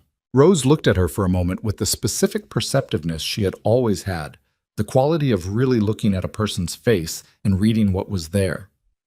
Then she looked at Garrett, and something in his expression must have told her something, because she nodded with a seriousness that was unusual even for her, and went upstairs without saying anything, the sound of her feet on the stairs. Then quiet. Miriam set down the fabric she was holding and walked to the window and stood there for a moment, looking out at the February street. Then she turned back and said, Sit down if you want. He sat in the chair beside the display case, the one that was usually for customers waiting, and she stood near the window, and she told him about Sarah, all of it, this time. Not the threshold version she'd offered in December, not the outline. All of it. Sarah at 23, the married man who hadn't said he was married, the pregnancy and the shame and the calculation her sister had made, clear-eyed, not hysterical, just the arithmetic of a young woman doing the math on what her child's life would be in a town where everyone would always know the origin of it. The November hospital room and the carbolic smell and the thin hands and the promise made while Sarah's eyes were still fully present in her face. Still completely Sarah. Still the little sister who had once followed Miriam through their mother's cornfield and called her name over and over just to hear it echo back. She told him about arriving in Red Hollow, about the decision not to explain, not because she was ashamed, but because the truth, offered to a town like this one, would have followed Rose her whole life. The bastard daughter of a woman who'd made a fool of herself with a married man. Better for Rose to be the daughter of a woman the town disapproved of than to be herself, and carry that origin like a brand. She told him about the 4 years of wearing the coat, about the customers who bought her dresses and left without the wrapping paper, about Ida Prescott's son and the mud, about sitting in the back pew and the particular quality of being tolerated rather than welcomed. She told him about the nights when she'd thought about leaving, pulling up the shop and going somewhere else, and starting again where no one knew her, and then looked at Rose sleeping and thought about what it would do to a child to be uprooted again, and stayed. She told him about the weight of it. Not performing the weight. She wasn't a performer. It was one of the things she'd never been able to do well. Just describing it, honestly. The way the truth actually sits when you've been carrying it a long time. Heavy, and also, in some ways she couldn't entirely explain, a weight she was glad she'd chosen, because the promise was kept, and Sarah's daughter did not know shame. When she finished, the shop was very quiet. Garrett hadn't moved. He sat in the customer's chair with his forearms on his knees and his hat in his hands, looking at the floor, and she watched him the way you watch a person absorbing something real, waiting for the thing to settle. He looked up. His eyes were dark, and she thought considerably fuller than they'd been an hour ago. Not with sentiment exactly, but with the particular quality of a man who has been handed something heavy and felt the actual weight of it. Sarah, he said, the name like he was holding it carefully. Yes. She would have been... He stopped. She would have been proud of Rose. Miriam said it steadily. She would have been proud, and it would have broken her heart to miss all of it. I think about that sometimes. She paused. Often. He was quiet. Then he said, Does Rose know? No, she's 6. When will you... When she's old enough to hold it without it breaking something in her. She looked at her hands. I don't know exactly when that is, but I'll know. He nodded slowly. He set his hat on the arm of the chair and pressed his palms together, and she could see him working through something, not the acceptance of it. She thought he'd accepted it quickly, maybe immediately, but the full dimensions of it. The town, he said finally, if they knew, if the real story were told, it would change what they think of me, she said. Yes. You could have told them any time. In 4 years, you could have said, I know. She said it simply. But telling the story means making Rose the center of the story. And a town that knows the full origin of a child doesn't keep it to itself. It offers it to that child in small ways over years. At the schoolyard, in the way teachers say a name, in the things other children repeat from their parents. She looked at him. I wasn't willing to do that to her, even though it cost you everything. It didn't cost me everything. She said it and meant it. It cost me the town's good opinion, which I never had much use for anyway. He looked at her for a long moment, and then he did something she hadn't expected. He didn't say anything reassuring. He didn't fill the silence with comfort or with the easy language of someone trying to make the weight smaller than it was. He just said, quietly and without ornamentation, You're a remarkable woman, Miriam Holloway. She shook her head. I made a promise and kept it. That's all. That's not all, he said. That's not all by a long way. She looked away. The February light through the window was thin and pale, the color of something not quite finished. I need you to understand that this doesn't solve anything, she said. If anything, it makes the question of what to do next harder, not easier. Why harder? She looked back at him. Because now you know that the story this town has told about me isn't true. But you also know that the true story is more complicated than anything they've imagined.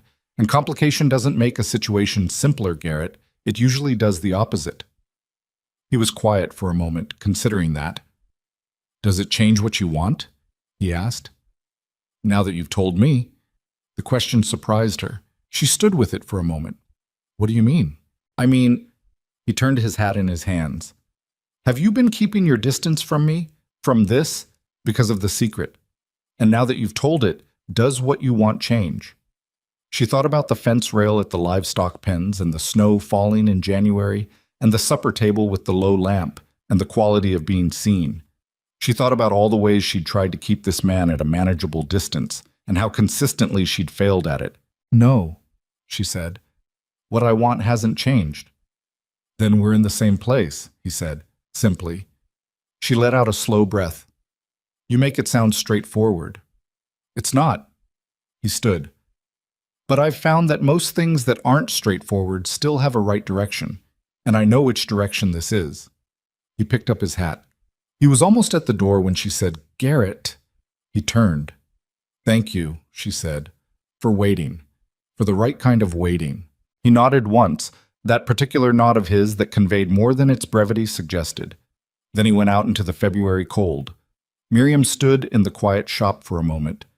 Then she went upstairs to where Rose was reading under her blanket and sat on the edge of the bed, and Rose moved over without being asked to make room, and they sat together in the way they had always managed to be comfortable in small spaces, and Miriam said, Were you listening? Rose's eyes didn't leave her book. No. Rose. A small pause. Some of it. Miriam closed her eyes briefly. How much? The part about... Rose set her book down. Her face, when she looked up, was very serious in the way it got when she was carrying something that was heavier than usual. The part about your sister. The word sister in Rose's mouth applied to Sarah. Miriam felt the particular sharp pull of it in her chest. How much did you hear? She said again, more gently. Enough to understand, Rose said. Then, she was my real mama. It was not a question. Miriam looked at her niece, her daughter, both things at once, neither word fully sufficient, and found she had no language immediately available that was adequate to the moment. So she said the simplest true thing. Yes. Rose was quiet for a moment, looking at her hands. And you pretended she wasn't, so people wouldn't be mean to me. Yes, another quiet. Then Rose said, with the directness of a child who has not yet learned to soften the sharpest questions, Were you sad? Doing that? Miriam thought about all the ways she could answer this. Then she said, Sometimes, but mostly I was busy. Rose looked up. Something in her face shifted. The child's version of the expression that Miriam had been wearing for 4 years. The one that said, I understand more than I'm showing. I like that she named me Rose, she said. Miriam's throat tightened. She said roses were honest. Because of the thorns. Because of the thorns. Rose picked up her book again. Then she set it back down. Is Mr. Boone going to stay? Or is he going to decide it's too complicated? I don't know, Miriam said. Then more honestly, I think he's going to stay. I think so too, Rose said, with the certainty of someone who has been studying the situation from her corner stool for months and has arrived at a conclusion she finds satisfactory. She picked her book back up. Can I read now? Yes. Miriam sat there a moment longer. Then she went back downstairs to close the shop for the evening. March arrived with the suggestion of thaw, the snow retreating from the centers of things toward the edges, and Red Hollow shook itself out after the long winter with the particular restlessness of a place that had been cooped up with its own opinions too long and was ready for something to happen. Something happened at the beginning of April. The annual harvest planning gathering, Red Hollow held it in the spring rather than the fall, which had always seemed backward to Miriam, but the logic was that the community decisions about who planted what and which roads needed repair before summer were better made in April than after the harvest, when everyone was tired and less interested in cooperation, was held on the first Saturday of the month in the town hall. It was the closest thing Red Hollow had to a mandatory community event, the kind that almost everyone attended because almost everyone had a stake in the decisions being made. Miriam had gone every year. She had stake in the road decisions, in the market calendar, in the school term schedule that affected when she could take in student dress commissions. She sat in the back and voted when voting was called for and did not volunteer for committees, and mostly she was treated as part of the furniture, which suited her. This year, Garrett had suggested he would sit with her. She had told him that was his choice to make, and he had made it. And so they'd arrived together. Garrett and Miriam and Rose, who was attending her first gathering because Miriam had decided, without announcing it, that Rose was old enough and that sitting at the back of the room watching democracy work was the kind of education her school didn't provide. The gathering had the usual shape for the first hour: road repair budgets, the summer market schedule, a disagreement about the school fence that got more animated than it deserved and had to be managed by Thomas Reardon, who ran the gatherings and had the particular patience of a man who has spent 20 years mediating disputes about fences. Miriam sat with her back straight in the second-to-last row, with Rose beside her and Garrett on her other side, and she felt the room's awareness of the arrangement but didn't look at it. She had gotten very good at not looking at it. It was during the break, when people stood and stretched and talked, that Dorothea Vance made her move. Dorothea Vance was 66 years old and had outlived 2 husbands and 3 business partners, and she occupied the particular position in Red Hollow's social structure of the woman who said what others were thinking in terms others found slightly too direct even while they agreed with her. She was the president of the Women's Civic Society. She had signed the letter. She crossed the room with the directness of someone who has decided on a course of action and is not interested in being deflected from it. And she stopped in front of Miriam with 15 people in reasonable earshot and the particular quality of attention that a room acquires when it senses something about to happen. "Miss Holloway," she said, loud enough. "There's been considerable conversation in this community about your situation. I think it's time to settle the matter plainly." The room's background noise reduced itself. People who had been reaching for the water jug or talking to their neighbors did the small adjustments people do when they're choosing to listen while pretending they're not. Miriam looked at Dorothea Vance and said nothing. "The question this community has been asking for 4 years," Dorothea said, "is simple, and I think you owe us a simple answer." She paused with the timing of a woman who had thought about this moment. "Who is the child's father?" The room went completely quiet. Not the gradual quiet of distraction fading, the immediate, total quiet of a collective intake of breath. Rose, beside Miriam, had gone very still. Miriam felt it without looking. The particular stillness of the child who had heard things on staircases and from corner stools, who was sitting very straight and looking at the floor and understanding in the way 6-year-olds understand things that aren't said simply but are felt completely, that something important was happening. Miriam opened her mouth. Garrett stood up, not slowly, not with the gathering reluctance of a man trying to decide. He stood up the way a man stands when he has been waiting for the moment and has been ready for it. And the movement was so immediate and complete that it pulled everyone's attention before anyone had processed what was happening. "I'll answer that," he said. The room looked at him. Dorothea Vance looked at him. Miriam looked at him. His voice was level. He wasn't performing calm. He was calm, with the particular quality of a man who has been angry and decided that anger was not the tool for the job and put it away somewhere it would keep. "The question you're asking," he said, "is about a child's origins. And I'll tell you what I know about that child's origins." He looked at Dorothea Vance directly. "I know she's being raised by one of the hardest working, most honest people in this town. I know she's being raised by someone who has kept her fed and educated and loved and decent without help from a single person in this room." He paused. "And I know that if Miriam Holloway does me the honor of accepting me, that child will be my daughter, and Miriam will be my wife." The silence in the room had a texture to it. Miriam felt it like a physical thing, the weight of it, the specific quality of a crowd that has been silenced not because nothing is happening, but because too much is happening at once. Dorothea Vance's face had gone through 2 or 3 expressions in the space of 5 seconds.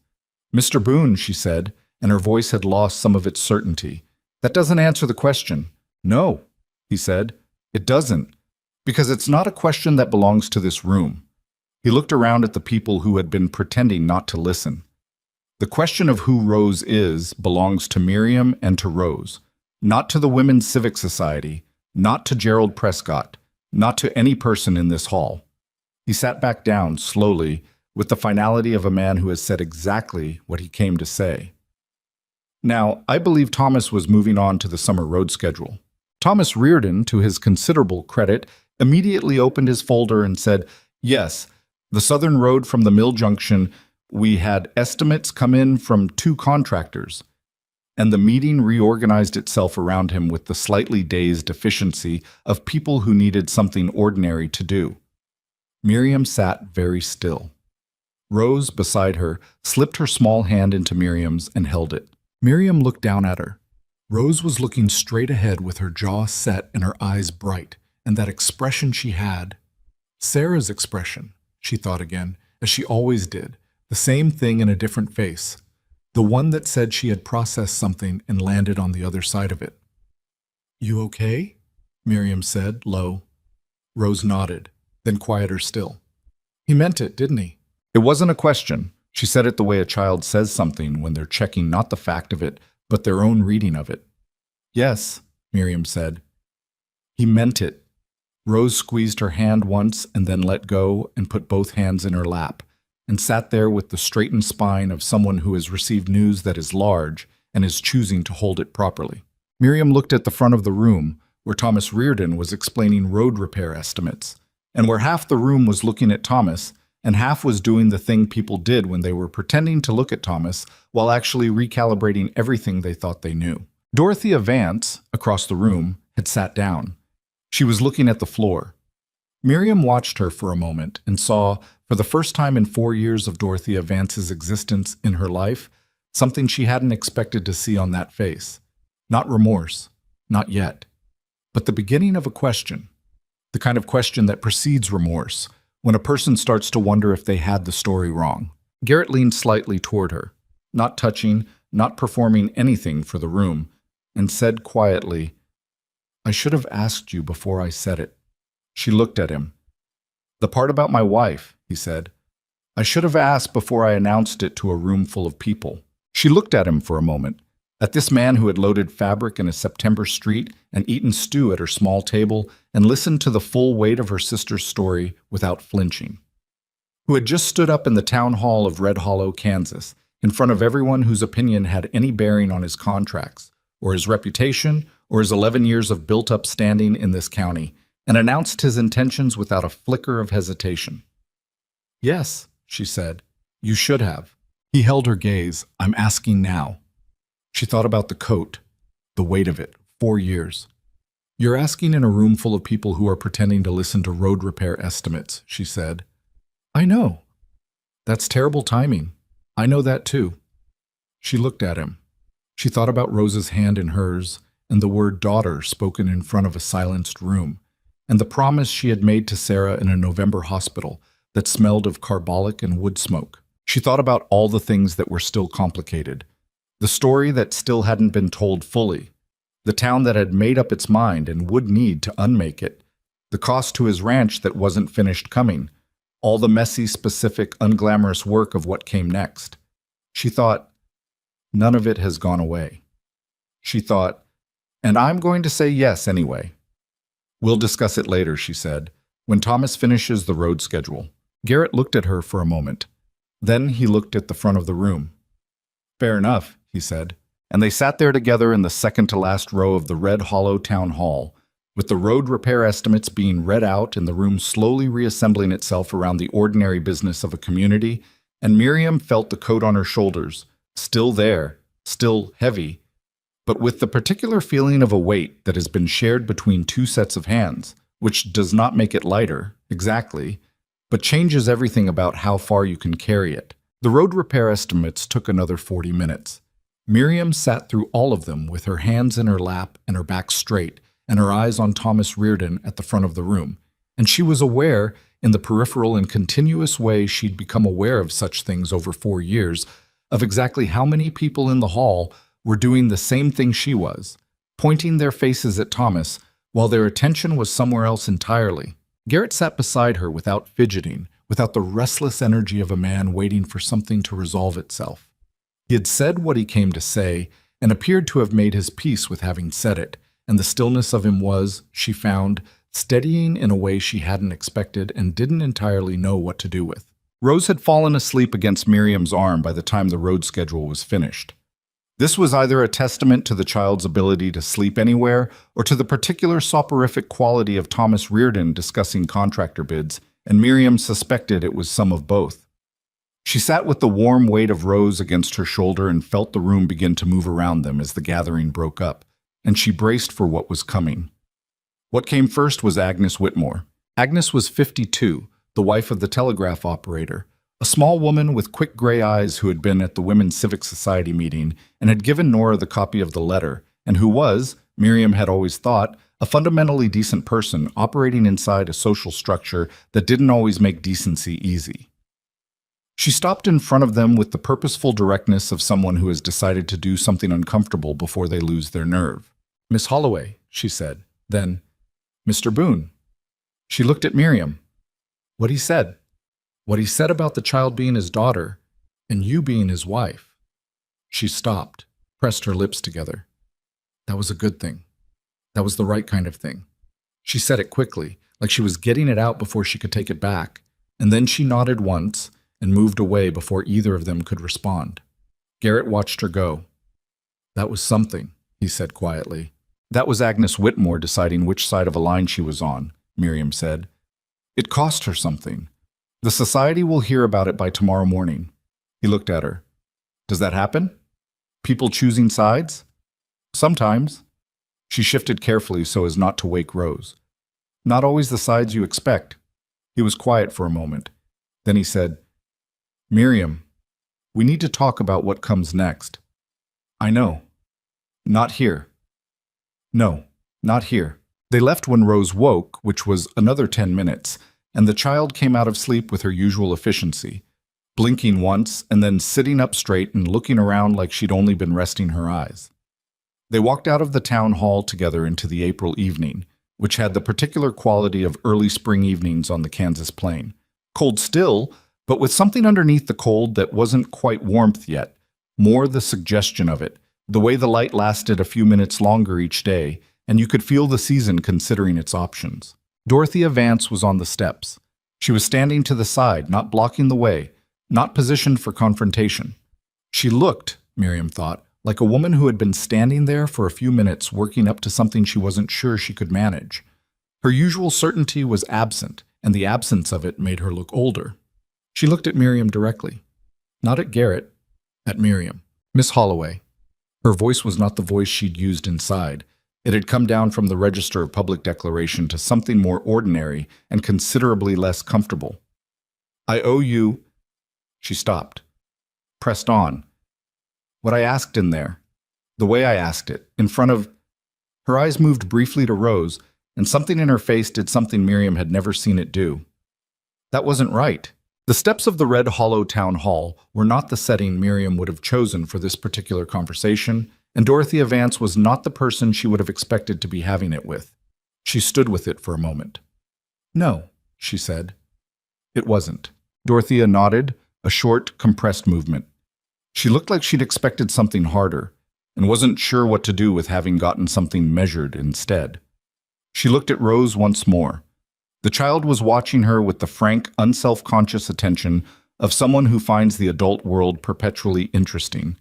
And then she walked down the steps and away, moving with slightly less certainty than she'd had going in. Rose watched her go. "What was that about?" she asked. "She was apologizing," Garrett said. Rose considered this. "She wasn't very good at it." "No," Miriam said. "But she did it." They walked back through the April evening, the three of them, and the street of Red Hollow lay around them quiet and rearranging itself in the specific way a small town rearranges itself after something public has happened that changes the shape of a story it thought it already knew. The conversation that needed to happen between Miriam and Garrett happened that night, after Rose was upstairs in bed with her book, and the shop was locked, and the lamp was low on the backroom table. It was not a romantic conversation. It was a practical one first, which was the only way either of them knew how to approach things that mattered. "If I tell the full story," Miriam said, "if I tell it publicly, the truth about Sarah, about the promise, it changes what the town thinks of me. But it also makes Rose's origins a public thing, a topic." She looked at the lamp flame. "Rose is 6. In a year she'll be 7.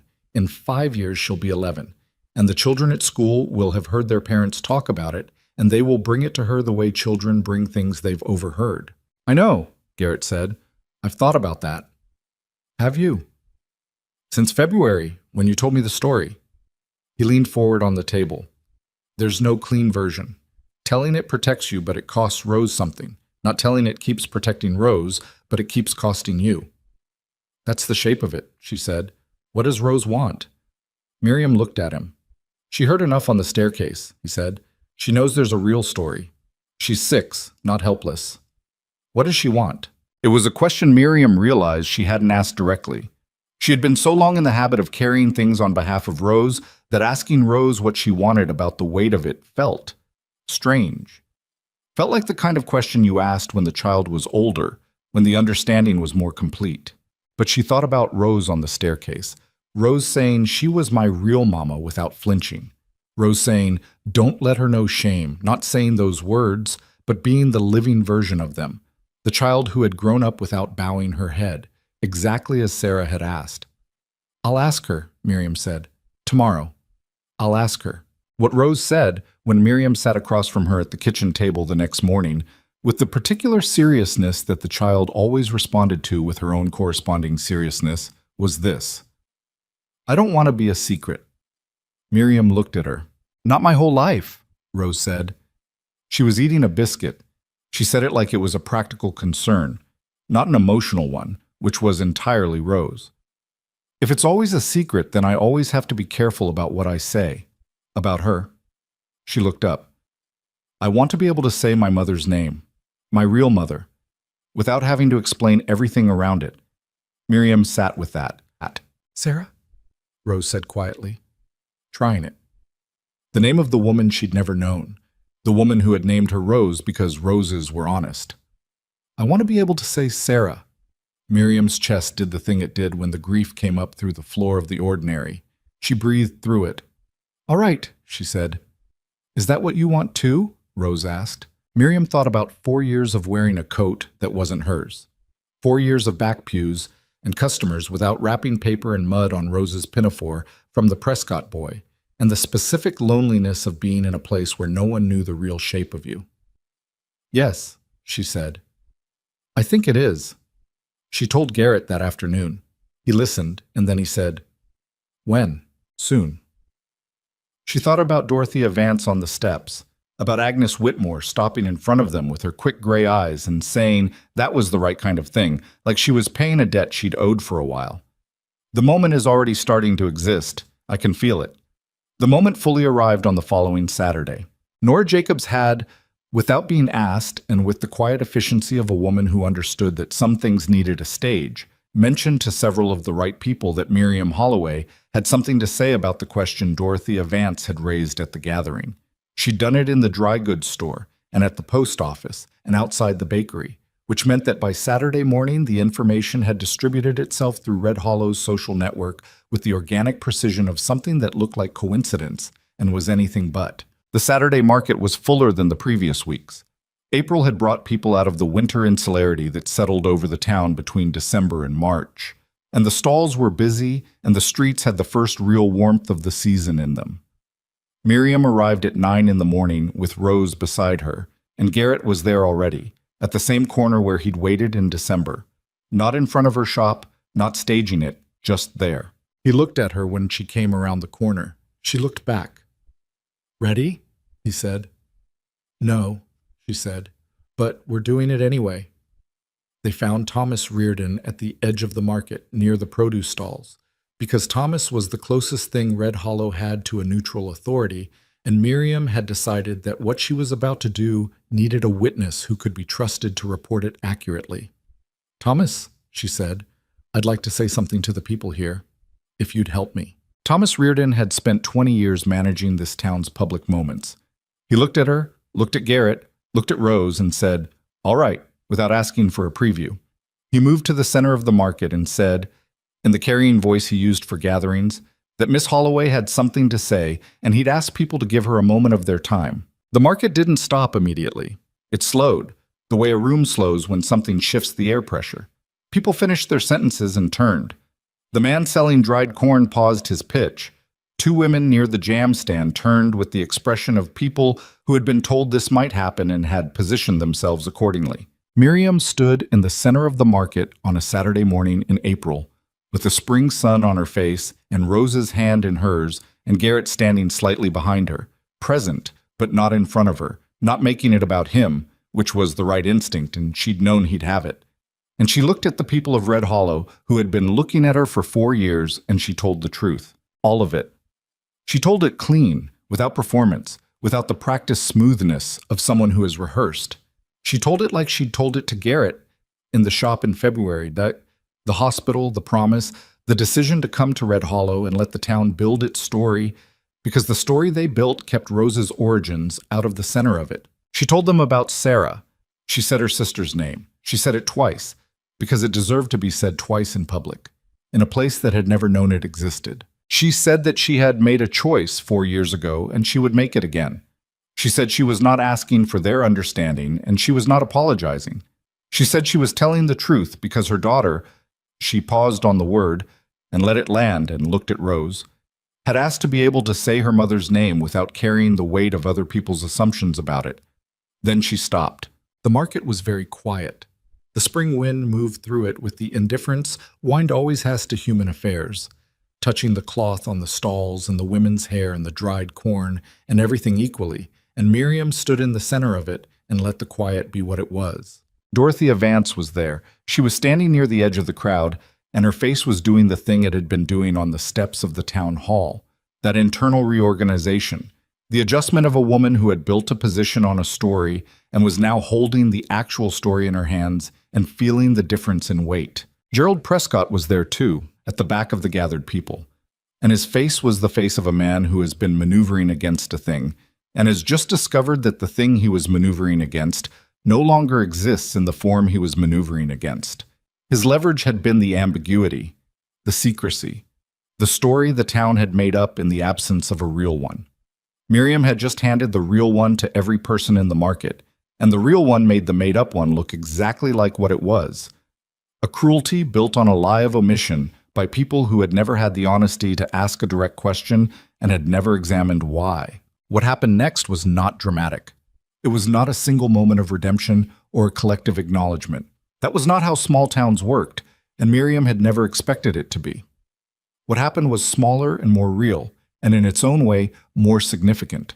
Agnes Whitmore walked through the crowd to where Miriam was standing and said, clearly enough for the people nearby to hear, "I'm sorry, Miss Holloway, for the things I let happen without saying anything." She didn't wait for a response. She went back to the jam stand and started looking at preserves with great concentration. Thomas Reardon said in his carrying voice, "Thank you, Miss Holloway," and then turned back to the market and said something about the spring corn prices that gave everyone who needed an ordinary thing to do an ordinary thing to do.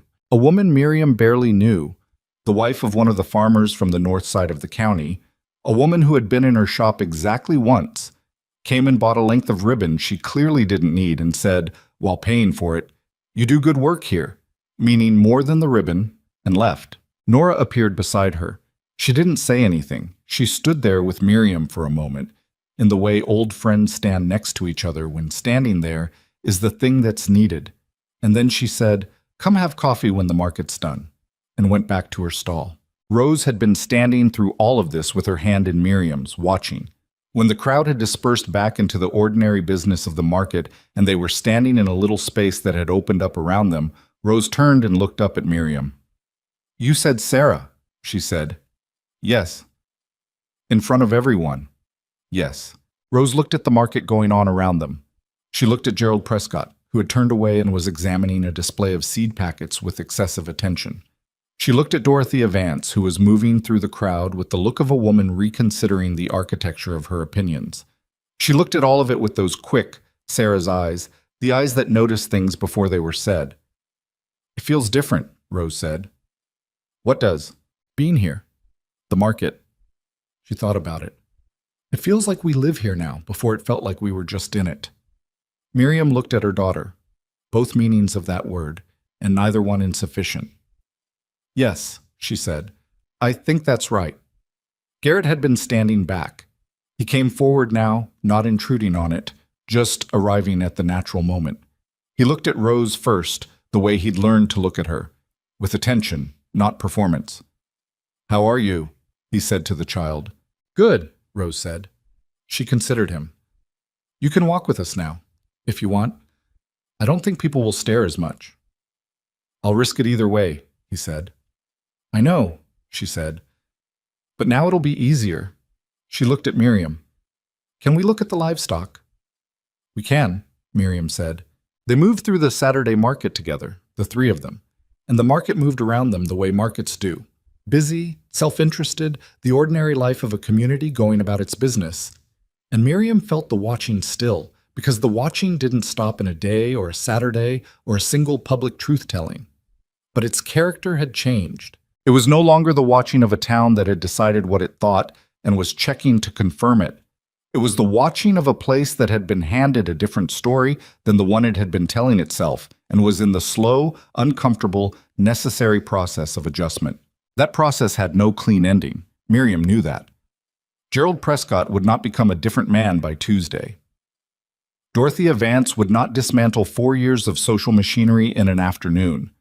The children at school who had gotten the old story from their parents would carry some version of it for years yet, and Rose would encounter it in forms Miriam couldn't predict or fully protect against. But the coat was off. She felt it the way you feel the absence of something you've worn so long you'd forgotten it was separate from you. Not relief exactly, more a kind of disorientation, the particular strangeness of moving without a weight that had become part of how you understood your own movement. She felt lighter, and also somehow more exposed, which was the honest cost of removing armor you'd needed and no longer needed, and couldn't be entirely sure you didn't still need. Garrett walked beside her. He didn't say anything profound. He didn't say anything at all, for a stretch of the market, and the silence between them was the kind that didn't need filling, the kind that meant something by being easy. Rose had found the livestock pen and was already at the fence rail with her paper and her pencil, asking the farmer next to her something about the new spring lambs, with the focused urgency of someone who needs this information for cartographic purposes. Miriam stood and watched her niece, Sarah's daughter, her daughter, lean on the fence rail with total self-possession, asking her questions, taking her notes, building her map of the world one piece at a time. "Don't let her grow up bowing her head at anyone," Sarah had said, in a hospital room in November, with thin hands and carbolic in the air. Miriam looked at Rose at the fence rail. Her head was up. It had always been up. The promise was kept. The weeks after the market had the particular quality of an aftermath. Not peaceful exactly, but decompressed, the way a room feels after a long argument has finally said everything it needed to say, and the air is clearing itself out. Red Hollow didn't change overnight. Miriam had never expected it to, and the fact that she hadn't expected it made the changes that did come feel more real rather than less. They arrived in small increments, the way most real things arrive. Not in the form of dramatic reversals, but in the form of small adjustments, small admissions, the quiet recalibrations of people who have been handed a different story than the one they'd been working from and are doing the private work of revising. Mrs. Calloway came in for her May dresses and for the first time in 4 years took the wrapping paper. She didn't comment on it. She didn't offer anything like an apology, which Miriam neither expected nor needed from her. But she took the wrapping paper, tucked it under her arm with the burgundy wool and the gray visiting gown, and said on her way out, "Same quality as always, Miss Holloway," in a tone that had lost the particular careful distance of the previous 4 years. It wasn't warmth, but it was the absence of the cold, and Miriam filed that under the category of things that mattered without requiring ceremony. The Prescott boys stopped throwing mud. Miriam didn't know whether this was Ida Prescott's doing or Gerald's, or whether the child had simply absorbed the shift in the atmosphere the way children absorb such things. Through the conversations they overheard, the adjustments in their parents' voices when certain names came up, the general recalibration of what the adults around them deemed acceptable to perform. Whatever the mechanism, Rose came home from school on a Tuesday in May with her pinafore clean and a slightly puzzled expression. "He just didn't," she said when Miriam asked. "He just looked at me and then looked somewhere else. Is that all right with you?"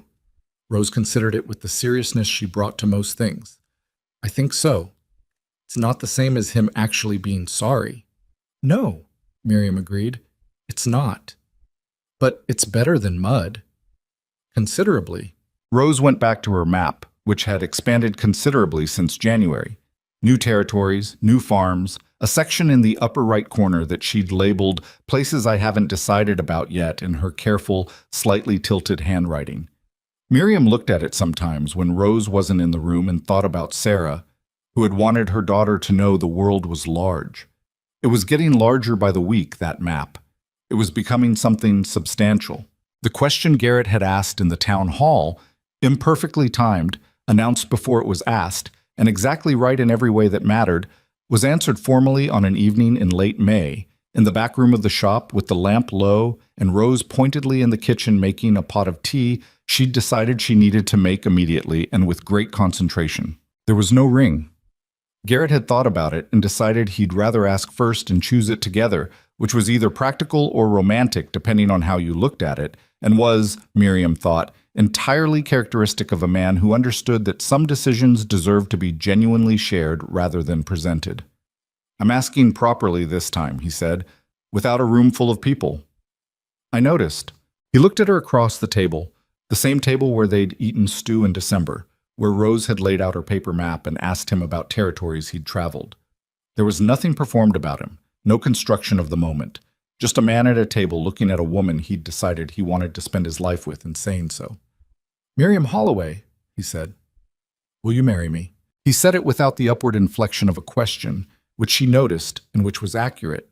It was less a question than a proposal of terms, laid out by a man who had already made his position known to an entire town, and was now making it known to her, cleanly, without decoration. She looked at him. She thought about September and a pair of hands picking up a bolt of fabric from a dusty street without being asked. She thought about December stew and February truth-telling and April snow. She thought about a man who had stood up in a town hall and said daughter and wife without hesitation, and who had then quietly noted afterward that he should have asked first. "Yes," she said. From the kitchen came the sound of a teapot being set down with slightly more force than was strictly necessary, followed by the sound of Rose not saying anything, which was louder in its way than if she'd said something. Garrett looked toward the kitchen doorway. "She knew I was going to ask," he said. "Of course she did. She's been making that tea for 20 minutes. She's been waiting for us to finish so she can come back in the room." Miriam raised her voice slightly. "Rose." The child appeared in the doorway with her mug of tea and the expression of someone who has been patient for a very long time and considers that patience to have been earned. "Well?" she said. "Yes," Miriam said. Rose nodded once, with the gravity of a person confirming information they already had but needed to hear officially. She came back to the table and sat down and wrapped both hands around her mug and said to Garrett, "You should know I snore. Miriam says it's not loud, but she's being polite." Garrett looked at Miriam. "She does snore," Miriam confirmed. "It's not loud." "Good to know," he said. They were married in September, on a Thursday, because Thursdays were when the shop was quietest, and Miriam saw no reason to close for a full Saturday on account of a wedding. The ceremony was at the courthouse, conducted by Judge Harlan, who was 70 years old and had married more couples in this county than he could readily count, and had developed a version of the legal words that was short, clear, and had the particular quality of something that meant what it said. Nora Jacobs was there. Agnes Whitmore came, which surprised Miriam somewhat and moved her more than she'd expected. Thomas Reardon came, which didn't surprise her at all. A handful of others, people who had been making their quiet recalculations since April, people who wanted to be on the right side of a thing they'd gotten wrong, stood in the small room of the courthouse on a September Thursday and watched Garrett Boone and Miriam Holloway make each other a set of promises. Rose stood between them. She had refused, firmly and without apology, to stand to the side.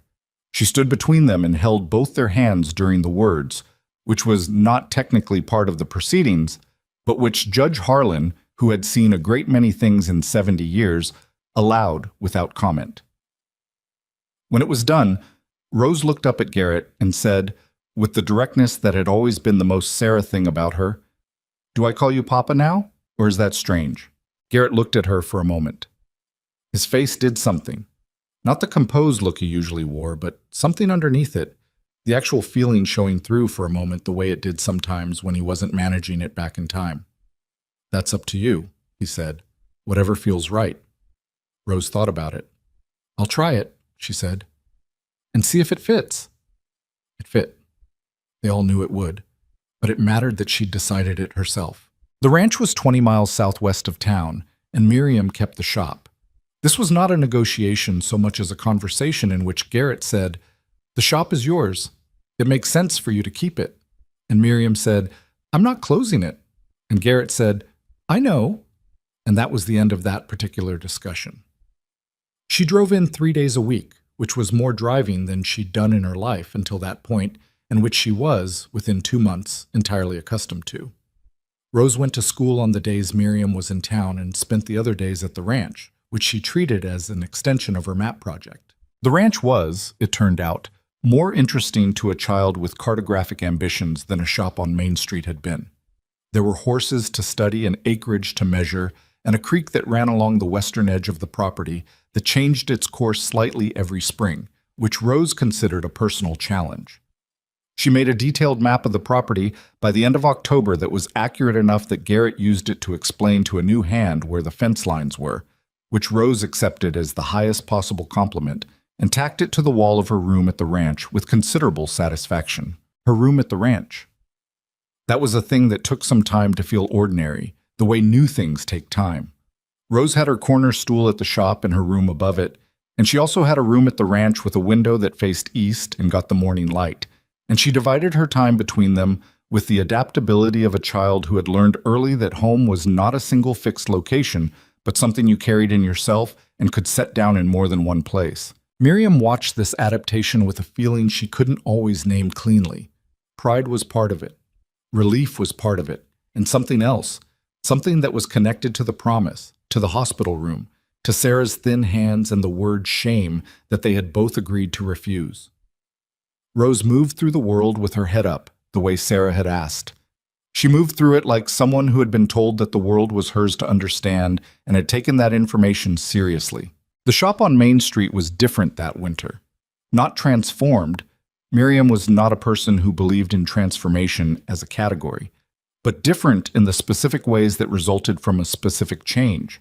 The customers who came were no longer divided into the 3 camps she'd spent 4 years navigating. The division was simpler now and, in some ways, more honest. There were people who came because she did good work, and there were 1 or 2 who didn't come at all, and the ones who didn't come were doing her no injustice by staying away because she didn't need their business to maintain what she'd built. What she'd built was, she thought sometimes, looking around the shop on a winter morning with the stove going and the steam rising from the iron and the particular smell of pressed wool and beeswax that had been the smell of this place for 5 years. What she'd built was something she hadn't known she was building when she started it. She'd come to Red Hollow to disappear, in a sense, to create a story that was small enough and unremarkable enough to keep Rose out of a worse one. She'd built a life instead, a real one, with the texture that real lives have. The inconvenient parts, and the hard parts, and the parts where you got it wrong and had to figure out how to get it less wrong. Dorothea Vance came into the shop in November. This was unexpected. In 5 years, Dorothea had never set foot in Miriam's shop. She had sent her requests through intermediaries, paid in notes delivered by her housekeeper, maintained the particular distance of a woman who wanted good dresses made by skilled hands but didn't want to be seen wanting them. She came in on a Tuesday morning in November and stood at the counter with the same directness she brought to everything, but with something held differently in her body. A contained quality. A person who has come to do something that costs something and has decided to pay the cost. "Mrs. Boone," she said, using the name, which was its own statement. "Mrs. Vance." Dorothea set her hands on the counter. "I need a dress for the winter gathering, something suitable." A pause. A breath that was just slightly larger than an ordinary breath. "And I owe you more than I'm able to say properly. I know that. I'm saying it anyway." Miriam looked at her for a long moment. At this woman who had demanded answers in a public room and signed a letter designed to isolate and had stood on the steps of the town hall afterward looking like someone confronting the gap between who they'd thought they were and who they'd actually been. People who got things wrong and then came back to say so deserved something for the coming back. Not absolution. That wasn't Miriam's to give. and she had no interest in the giving of it, but acknowledgement, recognition that the coming back cost something and they'd paid it. "What color?" Miriam said. Dorothea blinked. "I thought perhaps a deep green." "For winter, that's good. Come back Thursday for measurements." It wasn't forgiveness. It was also not the closed door it could have been, and both of them understood the difference. Dorothea Vance left the shop with the slightly lighter posture of a woman who has paid a bill she'd owed for a long time and is recalibrating accordingly. Gerald Prescott never came to say anything. Miriam hadn't expected him to, and she bore him no particular resentment for the absence of it, because resentment takes energy, and she had things to do with her energy that she found considerably more interesting. What she noticed over the winter months was that his influence over the social temperature of Red Hollow had diminished in some way that was difficult to quantify, but real. When you build your position on a story and the story turns out to be wrong, the position doesn't immediately collapse, but it develops cracks, and the cracks spread quietly, and people begin to feel them under their feet and make small adjustments in where they stand. One of Garrett's contract partners came back in January with a larger order than before. He didn't explain why. He didn't need to. There was a particular Sunday in February, deep winter, the flat iron gray sky and the cold that had become familiar, almost comfortable, in the way of a thing you've survived enough times to stop fearing. When Garrett and Miriam and Rose went out to check the eastern fence line, which had come down in a wind 3 days before. They drove out in the wagon, the three of them, Rose between them on the seat with her coat buttoned to the chin and her breath making small clouds in the cold air. And when they got to the fence, Garrett got down to assess the damage, and Rose got down immediately after him because she always did. And Miriam sat on the wagon seat and watched them walk the fence line together. The man and the child, Garrett pointing out something about the post that had given way, and Rose asking a question and then asking another question, and then pulling out her paper from her coat pocket to make a note of something. She thought about the map on the back wall of the shop in Red Hollow, the one Rose had started when she was 6. The chalk lines and the territory markers and the places she was going to go someday.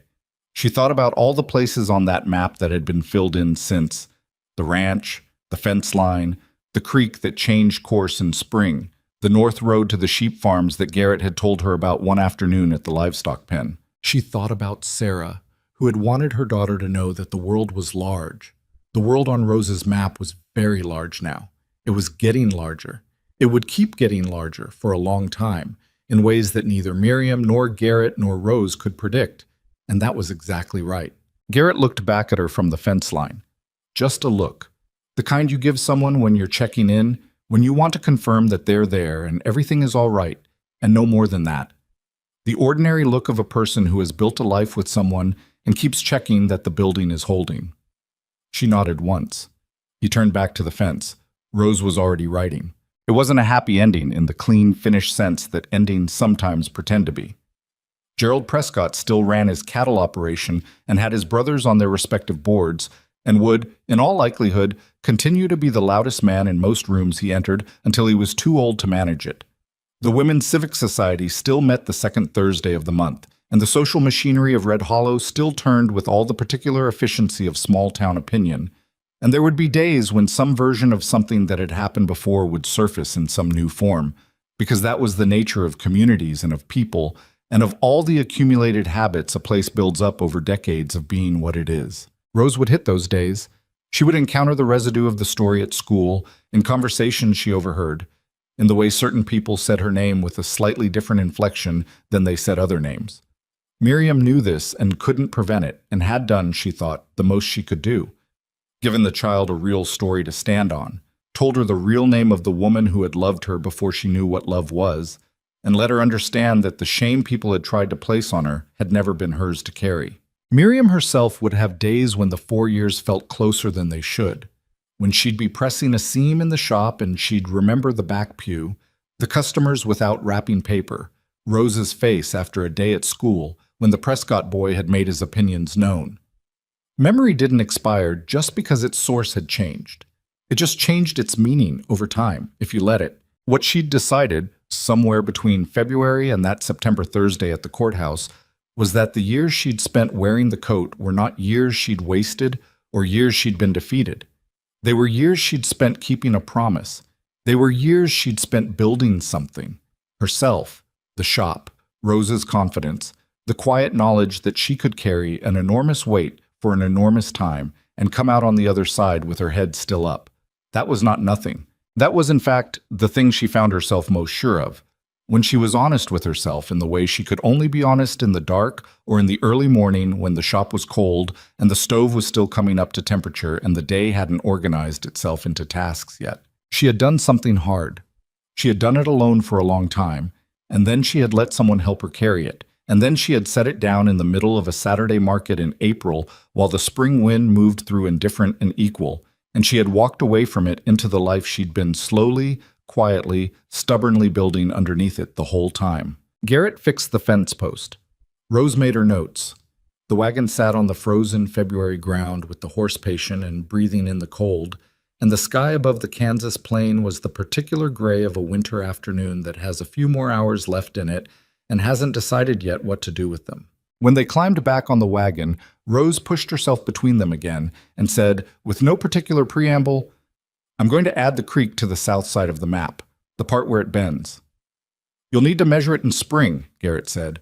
"When the water's up, you can see where the actual bank is." "Can we go in April?" "We can go in April. I'll bring the good paper." "Bring a coat too," Miriam said. "April on that creek is cold." "I know," Rose said, with the tolerance of a person who has been told to bring a coat before and will bring the coat and doesn't need reminding but accepts the reminding as the form of love it is. They drove back toward the ranch in the February afternoon, the three of them on the wagon seat with Rose between them, and behind them the fence line was repaired, and ahead of them the ranch sat low and solid against the gray sky. And the road between was ordinary and frozen and entirely theirs. Sarah Holloway had died in November 4 years ago in a hospital room that smelled of carbolic, and she had asked her sister not to let her daughter grow up bowing her head at anyone, and her sister had kept the promise and paid the cost and come out the other side. Rose Boone was 7 years old. Her head was up. It had always been up. It would stay that way. Not because the world would stop trying to put it down, because the world didn't work like that and never had, but because the women who had made her, and the woman who had raised her, and the man who had chosen her for his daughter had all understood, each in their own way, the same essential thing, that you don't earn your place in the world by making yourself small enough that no one objects to your presence. You earn it by being exactly who you are, for exactly the reasons you know to be true, and letting that be sufficient. It was sufficient. The wagon moved through the February cold toward home. The map kept growing.